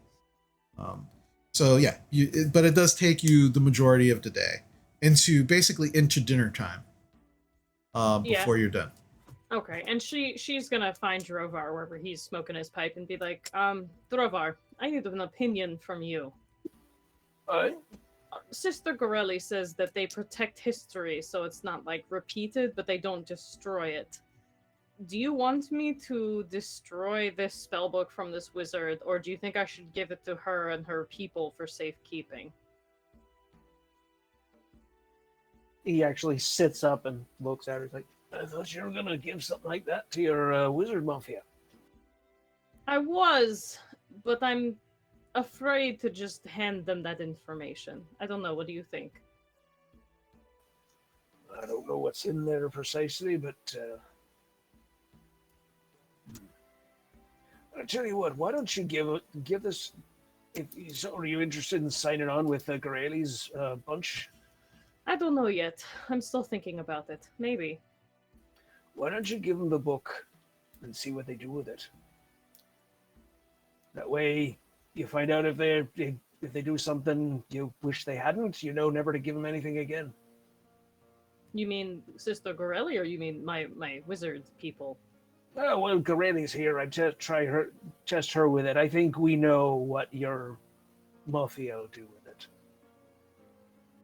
Well, I trust Eben, but I don't trust all of the wizard mafia. So some of the teachers might, do bad things with it. Oh, I don't know. Oh, go on field trips. I have to think about this. Right. Yeah. He kind of looks over it. It's like, is this like your copy of the notes, or is it his copy of the notes? No, it's I didn't show. You don't know that she made a copy. Okay. She's not telling any of you that. It's the wizard's spell book. It's the actual spell book. It's like, yeah. Right. I mean, was there magic in there that you didn't have before? Was there? I don't know that there was. DM. No, it was just. Yeah, it was just his notes. Yeah. No, it is just notes of his experience looking for the correct location. That page, I feel like I should burn, or at least rip that out and burn it, so no one. That one might be good, but the rest of it's what, like Dear Diary animated 3 corpses today. They had it coming. That sort of thing. Yeah, you're right. Well, how about this? If it's that harmless, why don't I just rip out the location of the well that we found, say that we found it that way, and just send the rest of the notes to the wizard mafia? Then I'm keeping my end of what I said I'd do for them, but then they're not getting that information. That'd be good. Now, another thing you could do, there's a way to ask somebody to go check out the wrong location. See if any of your fellow wizards go running out there with an expedition and a shovel, start trying to dig around in the wrong spot. Then you know whether to ever trust him again. Yeah, that's a good. Well, but of course they'd go explore it. I mean, I was going to go explore it, so of course they'll go. Yeah, but do they start animating corpses of miners to help them? You don't know. And if they give up and realize the damn thing isn't there, well, all the better. So you're saying I should fabricate a page of notes that looks the same and gives them a different location, is what you're saying? Why not? They're making you do all the work. Let them see if they can figure it out. Welcome. DM, what would I roll to even try something like that? Ooh, well, you would need a forgery kit. Yeah, which I don't have. Which you don't have. So, all right. Not having that. I bet you Gorp knows the right people for that. Yeah, we should bring him in on this. It's dinner time anyway. Can I make an out-of-character note for you? Remember, the notes for the location are already written in the form of a wrong place. We only figured it out. Yeah, we figured it out. But it is in there. I guess the question was, did we break the enchantment on it, or did we just read through it? Is it still on? I thought we figured it out through Lyra, who gave us the hint through Bocek. Like, we wouldn't have known any better Oh, if she didn't give us that hint. Just out Right, of character noted. But I think Basha deciphered it. I think she did read through it and kind of see the illusion for what it was. I just don't know if it's still there to fool other people. let me look at it. You and could see you if could it's always still there. yeah, you could always, you have spells that could help you with that to see if the magic is still there. I'll detect magic to see if that's still on it. So as you cast detect magic, you can still feel the faint illusory magic Alright, that is still yeah. on the book. Yeah. The illusion is still here, Yeah. but Yep. if I can see through it, another wizard will too. Make your own. Make your own, because then there's no magic in it at all. It's just a lie. All right, I'm gonna have to talk to Gorple about this when Gorple joins us for dinner because I don't know what to do. I think, whatever you do, definitely keep the book away from him until he's done Yeah. playing with his toy. Yeah, for sure. Just see Like- Bocek and Gorple just running through the town, just like firemen who just got fired from their job, just hosing everybody down. Like not a Yeah, care stop. in the world. They're gonna stop buying us drinks after this. You know that. Well, I'm not involved. They'll keep buying me drinks, just not them. Oh no, it's we're all part of the same. Okay. Oh yeah. All right. I will say that if you want to try and make yourself another book, like copy it down into a book of your own making, it's probably going to take you over the course of a couple of days to do that. You'll need to roll some checks to see if you can do it not in your own handwriting. But it's definitely doable. You would probably need a new book, which you could probably like an empty book you could easily get at the provisions for a couple of silver pieces. Yeah, I'm gonna do that. She'll do that. 'Cause Okay. That just makes sense because it's not like they've seen his handwriting. They don't know what his handwriting looks like, you know. So yeah, you can find for about like 6 silver pieces what looks like possibly like an empty ledger book, not lined or anything. It's just parchment, but that's probably what it could be used for, or some kind of journal. But easy enough, you're able to purchase one, and yeah, it'll take you a couple of days and some interesting rolls. All right, yeah. Well, she's gonna do it, so Okay. that'll be her project over the next couple of days, I guess. All right. Yeah, and it does feel like it's going to take a few days to get to where you're going anyway. So Yeah, that's what I was thinking. I'll just be like, all right, I know what I'm doing in the cart today. so you spend a day in your various fun and tasks until the evening rolls around. Bocek, you make your way over to the blacksmith.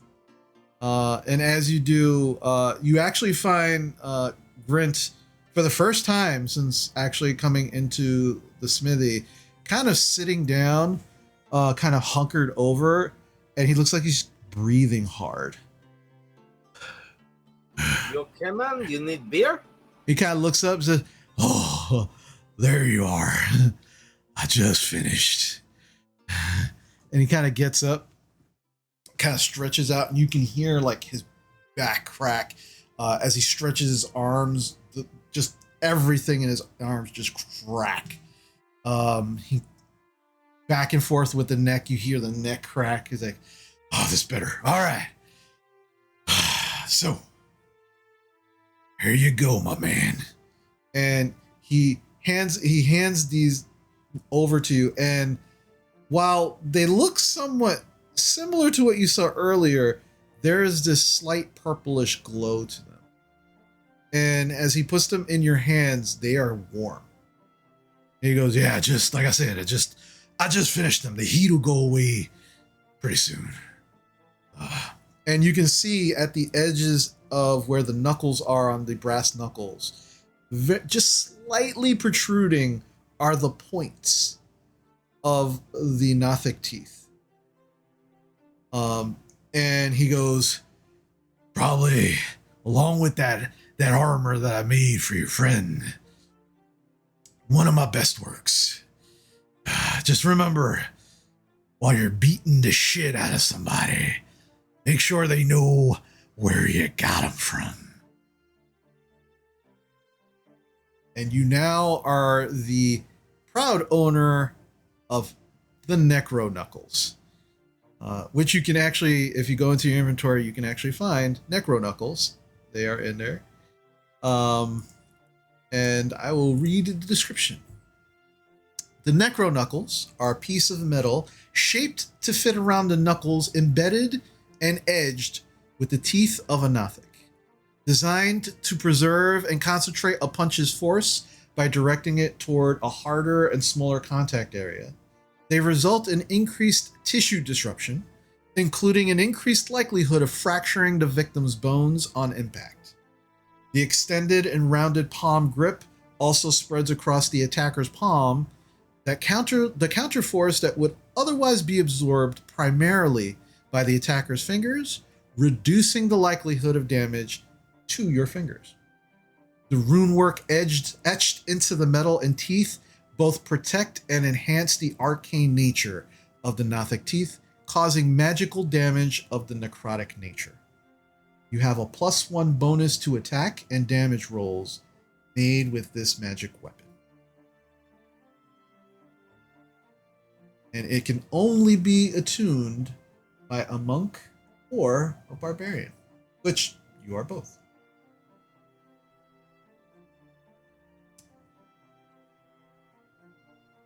So I hope you like them.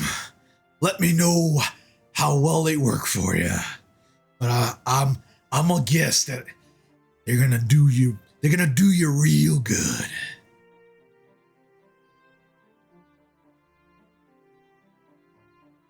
I'm gonna go get some rest. Here, would you like a good berry?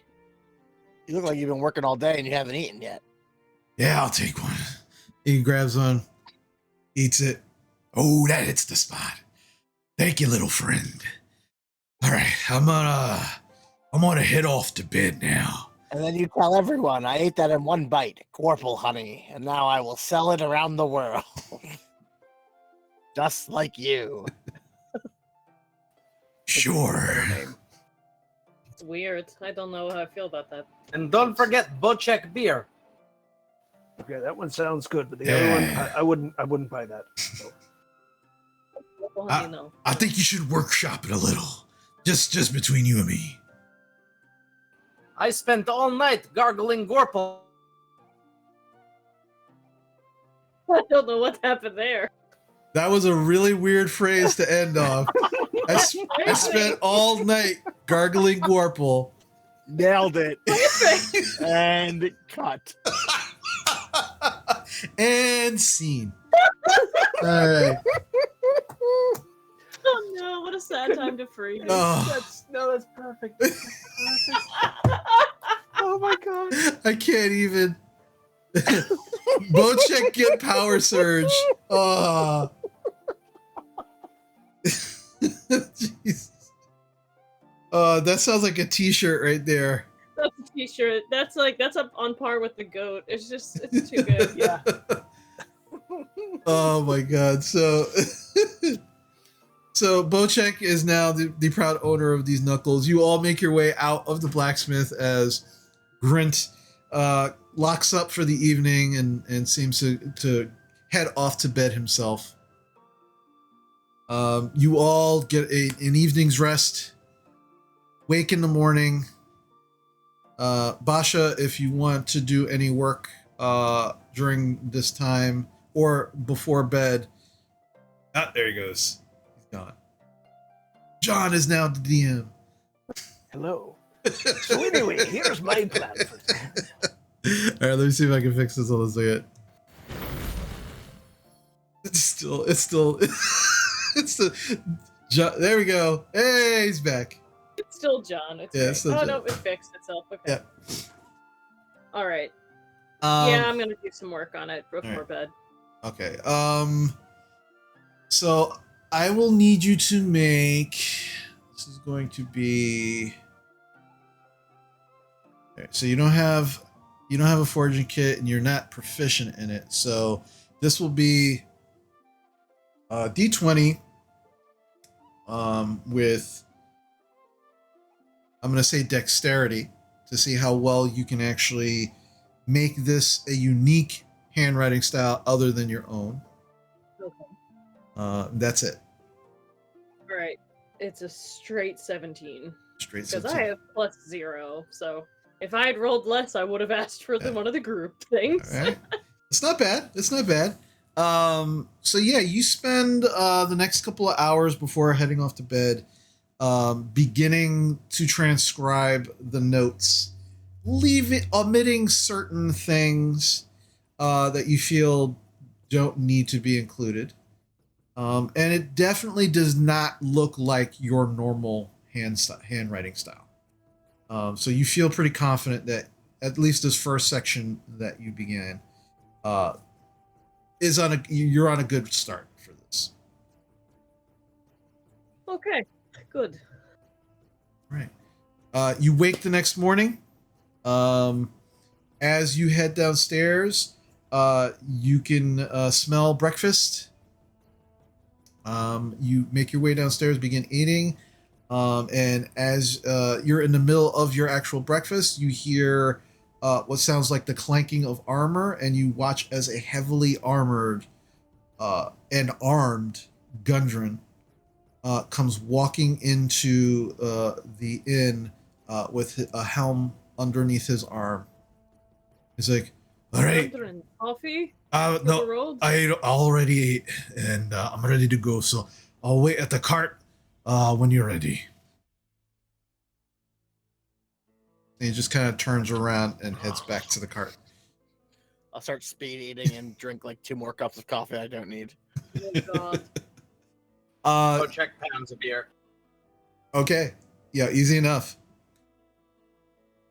You begin making your way out of the inn. You can also see that Gundren is actually now walking over from the blacksmiths with Hank in tow. And as you are watching, Hank looks a little weird, and you realize that Hank is slightly hovering above the ground. You son of a bitch, you bought him before we could. Perfect. Did you just steal our horse? No, I made him a little better. Does Hank like it? Can someone ask? Yeah, I could. Well, don't waste the spell on it. It's Hank, fine. do you like It's it? fine. Make an animal handling check, Bojack.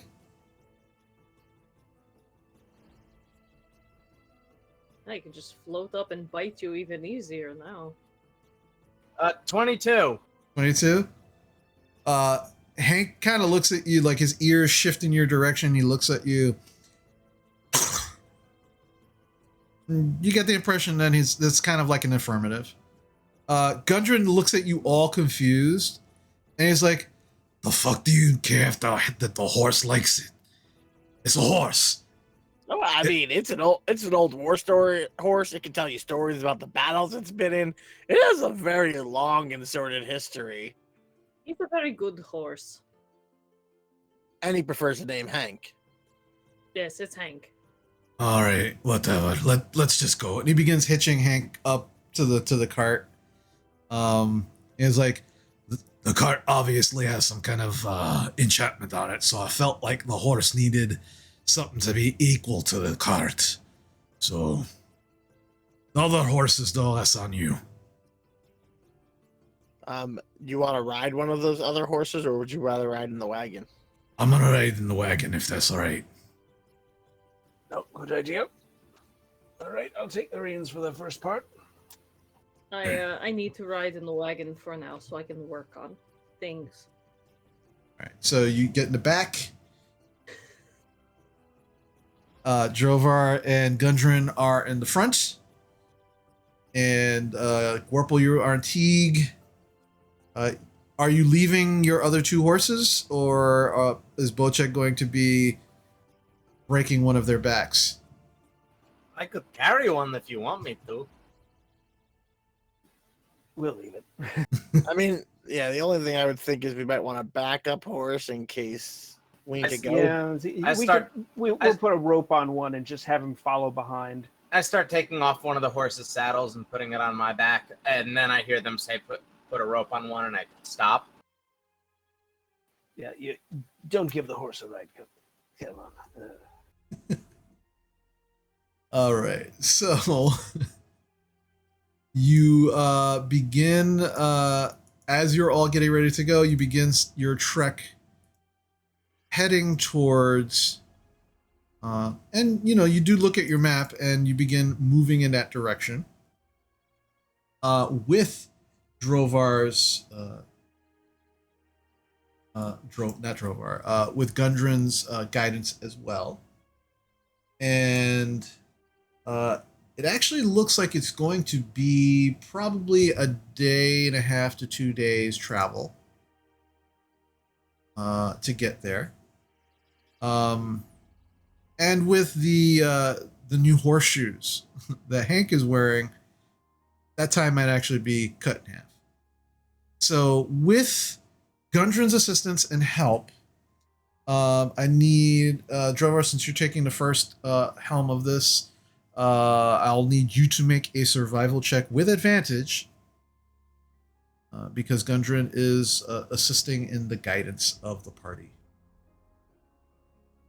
May I, since I don't have to guide us as much, can I make a perception to kind of keep an eye on the road and where we're going? Sure. 15. All right. Gorple, what'd you get for your perception? 14. So the first day of travel goes fairly smooth. And it's pretty interesting because you are completely off-road at this point. You're not even on the Tribord Trail. You are moving through forests, forested areas, but Drovar expertly guides you through the least wooded areas. And you make your way the first day of travel without any hitches, any problems. Basha, while you are in the cart, I need you to make another roll. So again, D20, and this is going to be a dexterity check. Dexterity check. Straight 16. 16. Okay. It's a little, and you're in the cart. It's a little bumpy, so not exactly the same kind of style as yesterday, as last night. But you look at it and say, well, no, this is not bad. Maybe the person was traveling, and this is how it looks, and it looks more natural this way. It's okay. It's not a problem. You all take your rest for the evening. Gundren actually directing you to a fairly secluded area to camp for the evening.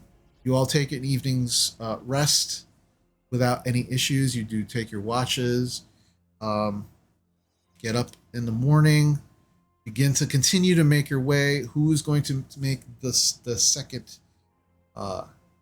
check moving forward? So Bocek. All right. It's with advantage because Gundren is still guiding the party. And Gorple, you can make a perception check again if you'd like. Holy shit, Yep, despite being proficient in survival and having advantage, I only got 14. Oh, okay. What'd you get, Gorple? I got a 13 perception because I am wary because of we don't know what we're going into. Yeah. So yeah, you continue. It's a little more dense, the areas that you're moving through now. And towards the end of the day, it's not quite dusk yet. You probably got an hour or so before dusk. Gundren begins to kind of speak a little more and say, all right, when we get there, my brothers and I basically put an interesting little thing together that blocks off the entrance, and only we can get in. And So like password or fingerprint or blood does it. oh, so you make it so like people have to like hunt down and murder you to get in. Only if they know about it. Which other people seem to.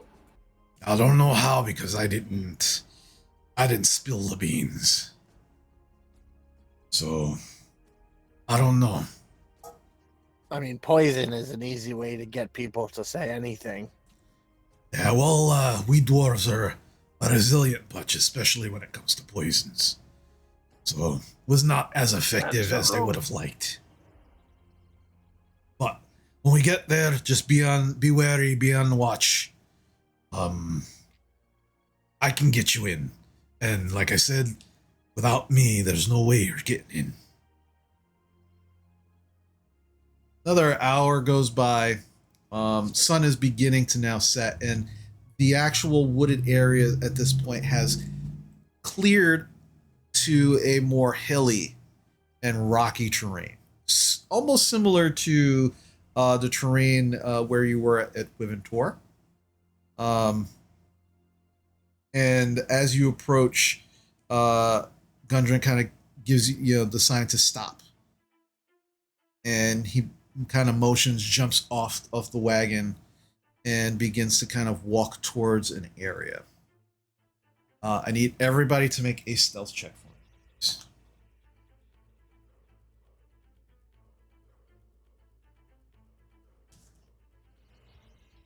So, Basha, what'd you get? I think, hang on. 16. 16. Bocek? Also 16. Gorple? Because it's rocky, I have advantage. So 21 for me, and Teague has a 15. All right. And Drovar? 17. 7. Okay. And Gundren, at disadvantage. He's clanking around like a bag of pots and pans. It's a big old 6. So Gundren in the lead is just kind of like, he's kicking rocks. He seems worried. As he seems to be getting closer to the location. And he's just kind of like waving all of you to follow. He's already got the helmet on. Axe in hand. And you get to what looks like this large outcropping of boulders. And as you get closer, Gundren's the first one to get there, and he starts like taking his gloved hand and just kind of like rubbing it across this section of one of the boulders. And as you all get closer, you can see this dark brown stain.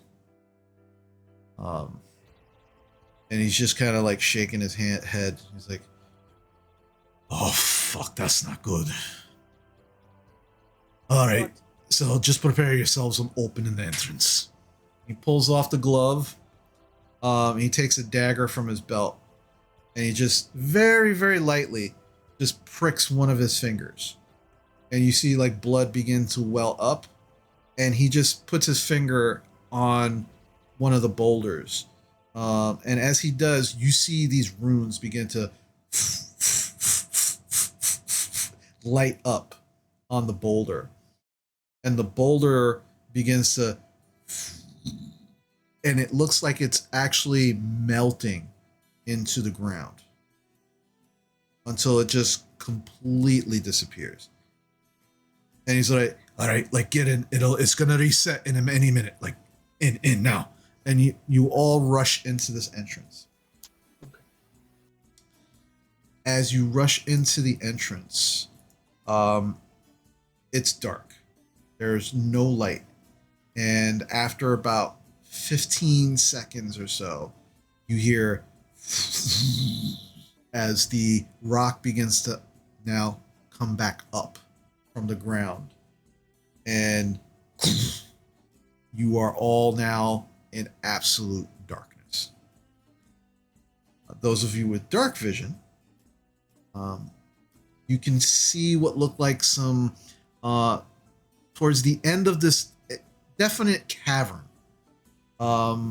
There looks like a couple of stalagmites kind of sticking out of the ground. You actually can see what looked like some crates, wooden crates, also in the far corner.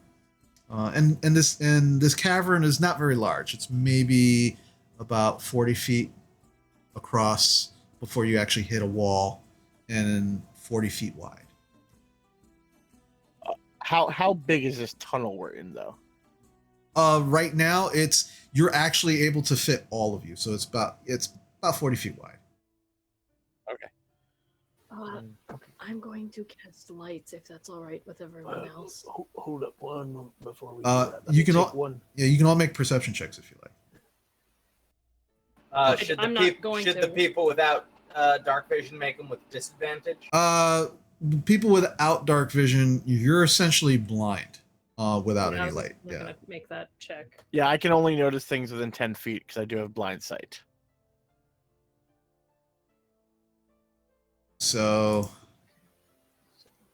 I got a 17. Okay. Teague has a 19. All right. Anyone else? Okay. So So Drovar is just sort of suggesting, let me take one kind of look through the room before we bring light in, because that's going to draw attention like nothing else. as you begin to look around, Teague also kind of like is like sniffing around, and you both kind of like circle around this cavern, like kind of making your way. Drovar, you actually are making your way towards where the crates are, and you can see there's like mining tools, things of that nature, just kind of like randomly inside the crates and also on the ground. Mm-hmm. Any mark on the boxes? Like, are they? Yes. You rock seeker. No, you actually see the symbol of the Lord's Alliance on these crates. You kind of begin to keep circling to your kind of almost like basically going to meet Teague at the other way.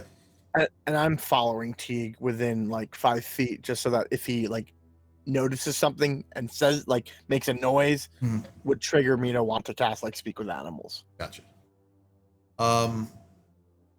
Just about, I want to say 10 feet before you actually get to, there are like these two stalagmites kind of sticking up on opposite ends, and you both actually have to go around.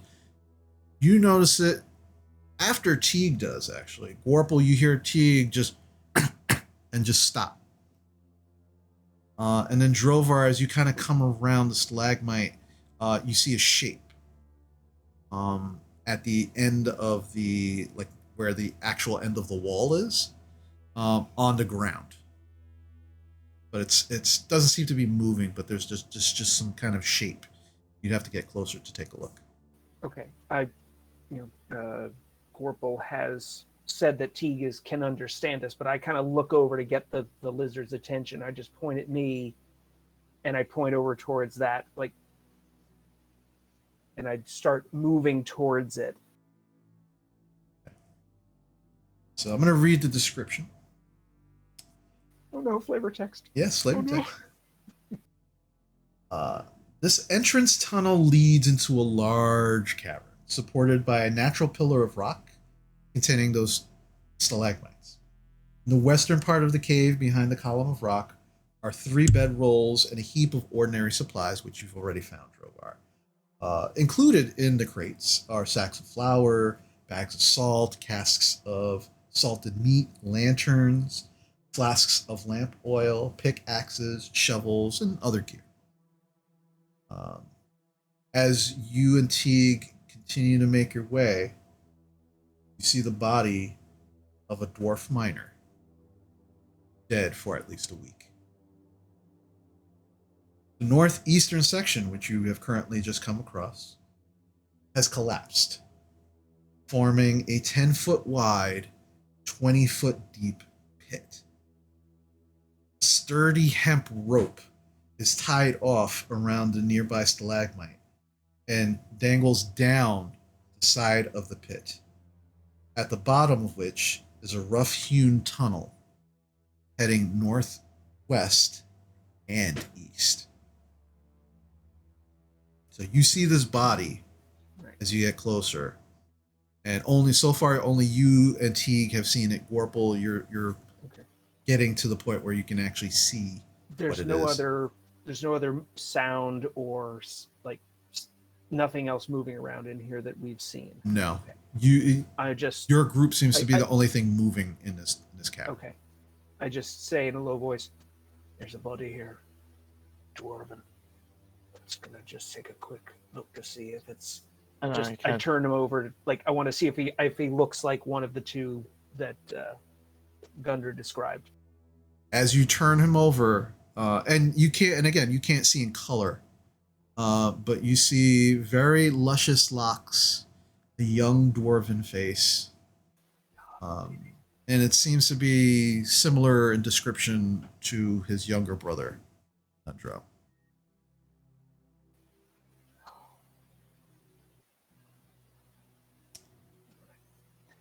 Manner of death? Is it like? I will say huge stab wound or just lying there. Make a medicine check. I mean, I'm close enough. I can help out if you'd like me to look, buddy. I got a 5. You would need light. You would need light to help out. You still do have a group inspiration if you want to use it. Or Drovar, you actually have your own specific inspiration as well. I'll use it for this. Yeah. Okay. 14. Okay. As you're inspecting, and again, it's even with your dark vision, it's still a little hard to see. You can see these small puncture, actually not very small, maybe about 1.5 to 2 inch in diameter, these puncture marks in the chest, and actually through his actual clothing. But where you can actually see the skin, there seems to be some kind of blackening around the puncture mark. Also, you've seen poison this weapon,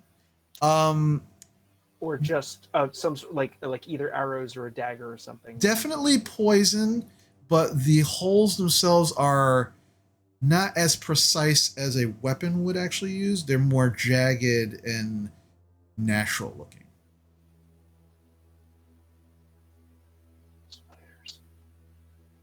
That's what I'm thinking. Died by poison.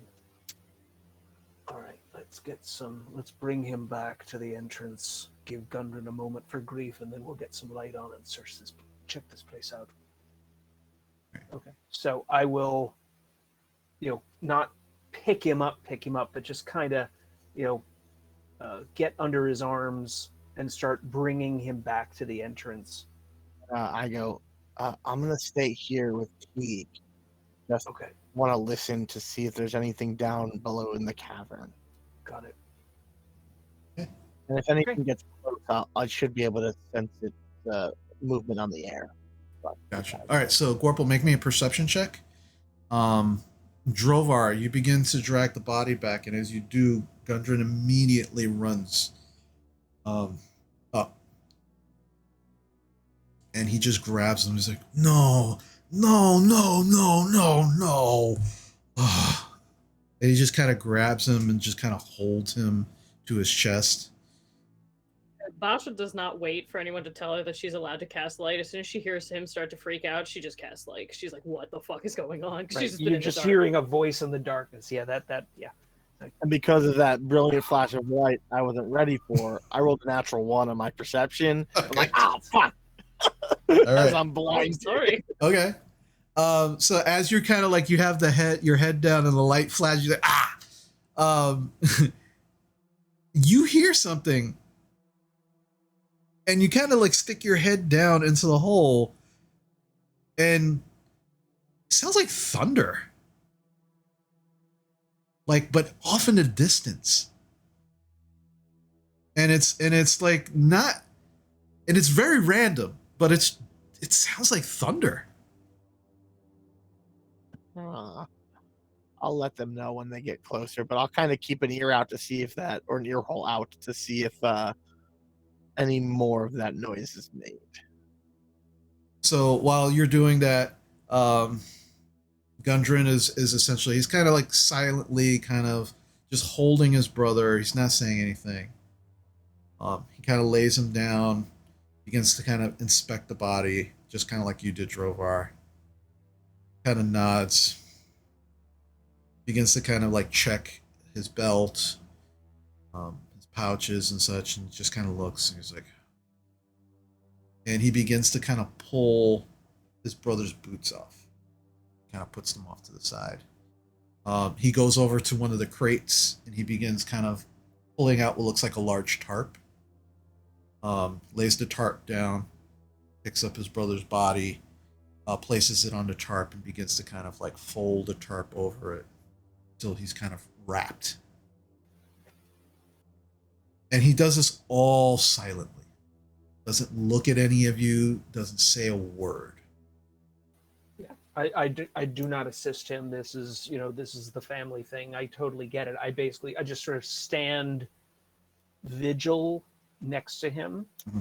It's like so that he knows he can devote all his attention to this, that somebody is watching around elsewhere and he can just do this thing. Right.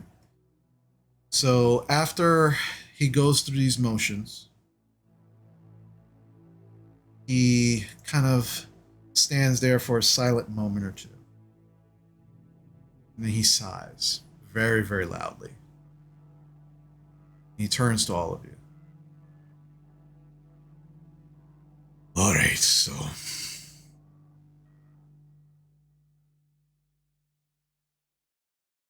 this is my younger brother.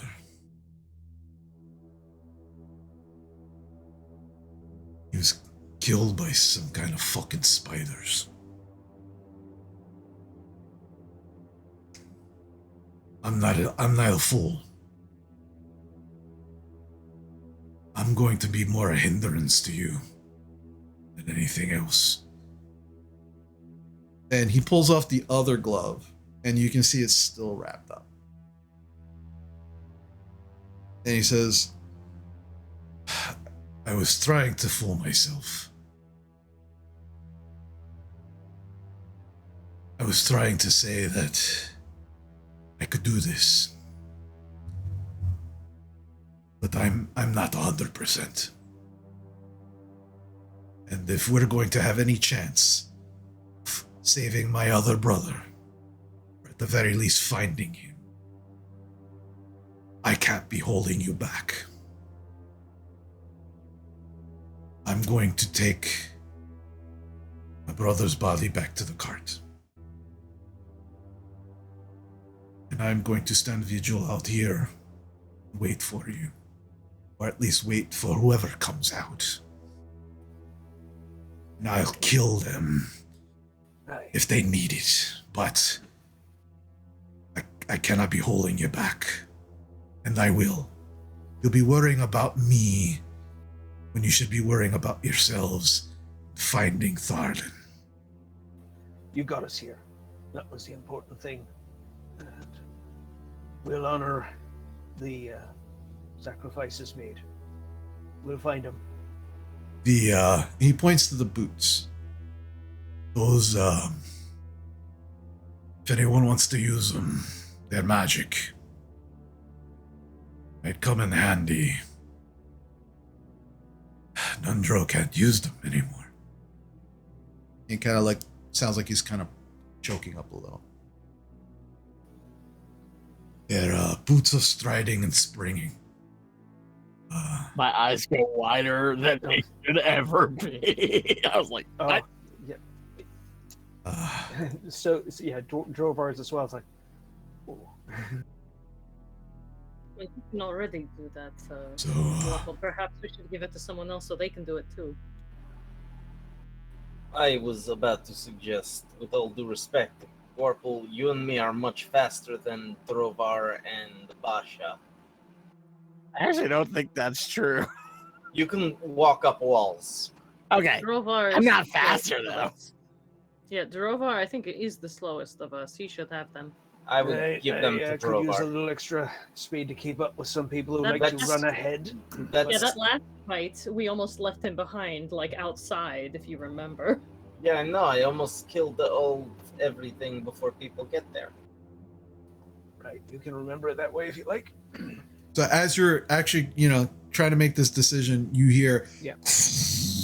and you watch as the rock face is falling, is slowly melting back into the ground, and Drovar is holding his brother's body, not even interacting with any of you.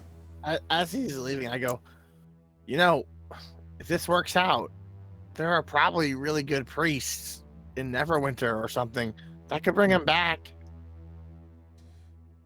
Without turning around, you can see that he nods, and he's just, I hope so.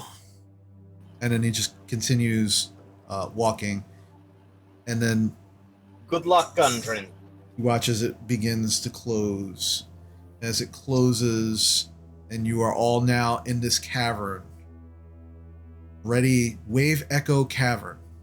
Wave Echo Cave. The mine of Phandelver. Getting ready to actually enter the mine itself, and not knowing what dangers may lie within. That's what we're going to call it for the evening. Ah! Oh boy. Right. Boots and striding and springing. I Yep. equipped them.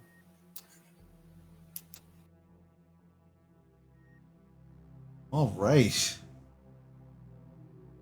So, yeah, good stuff, guys. That's good. Super good.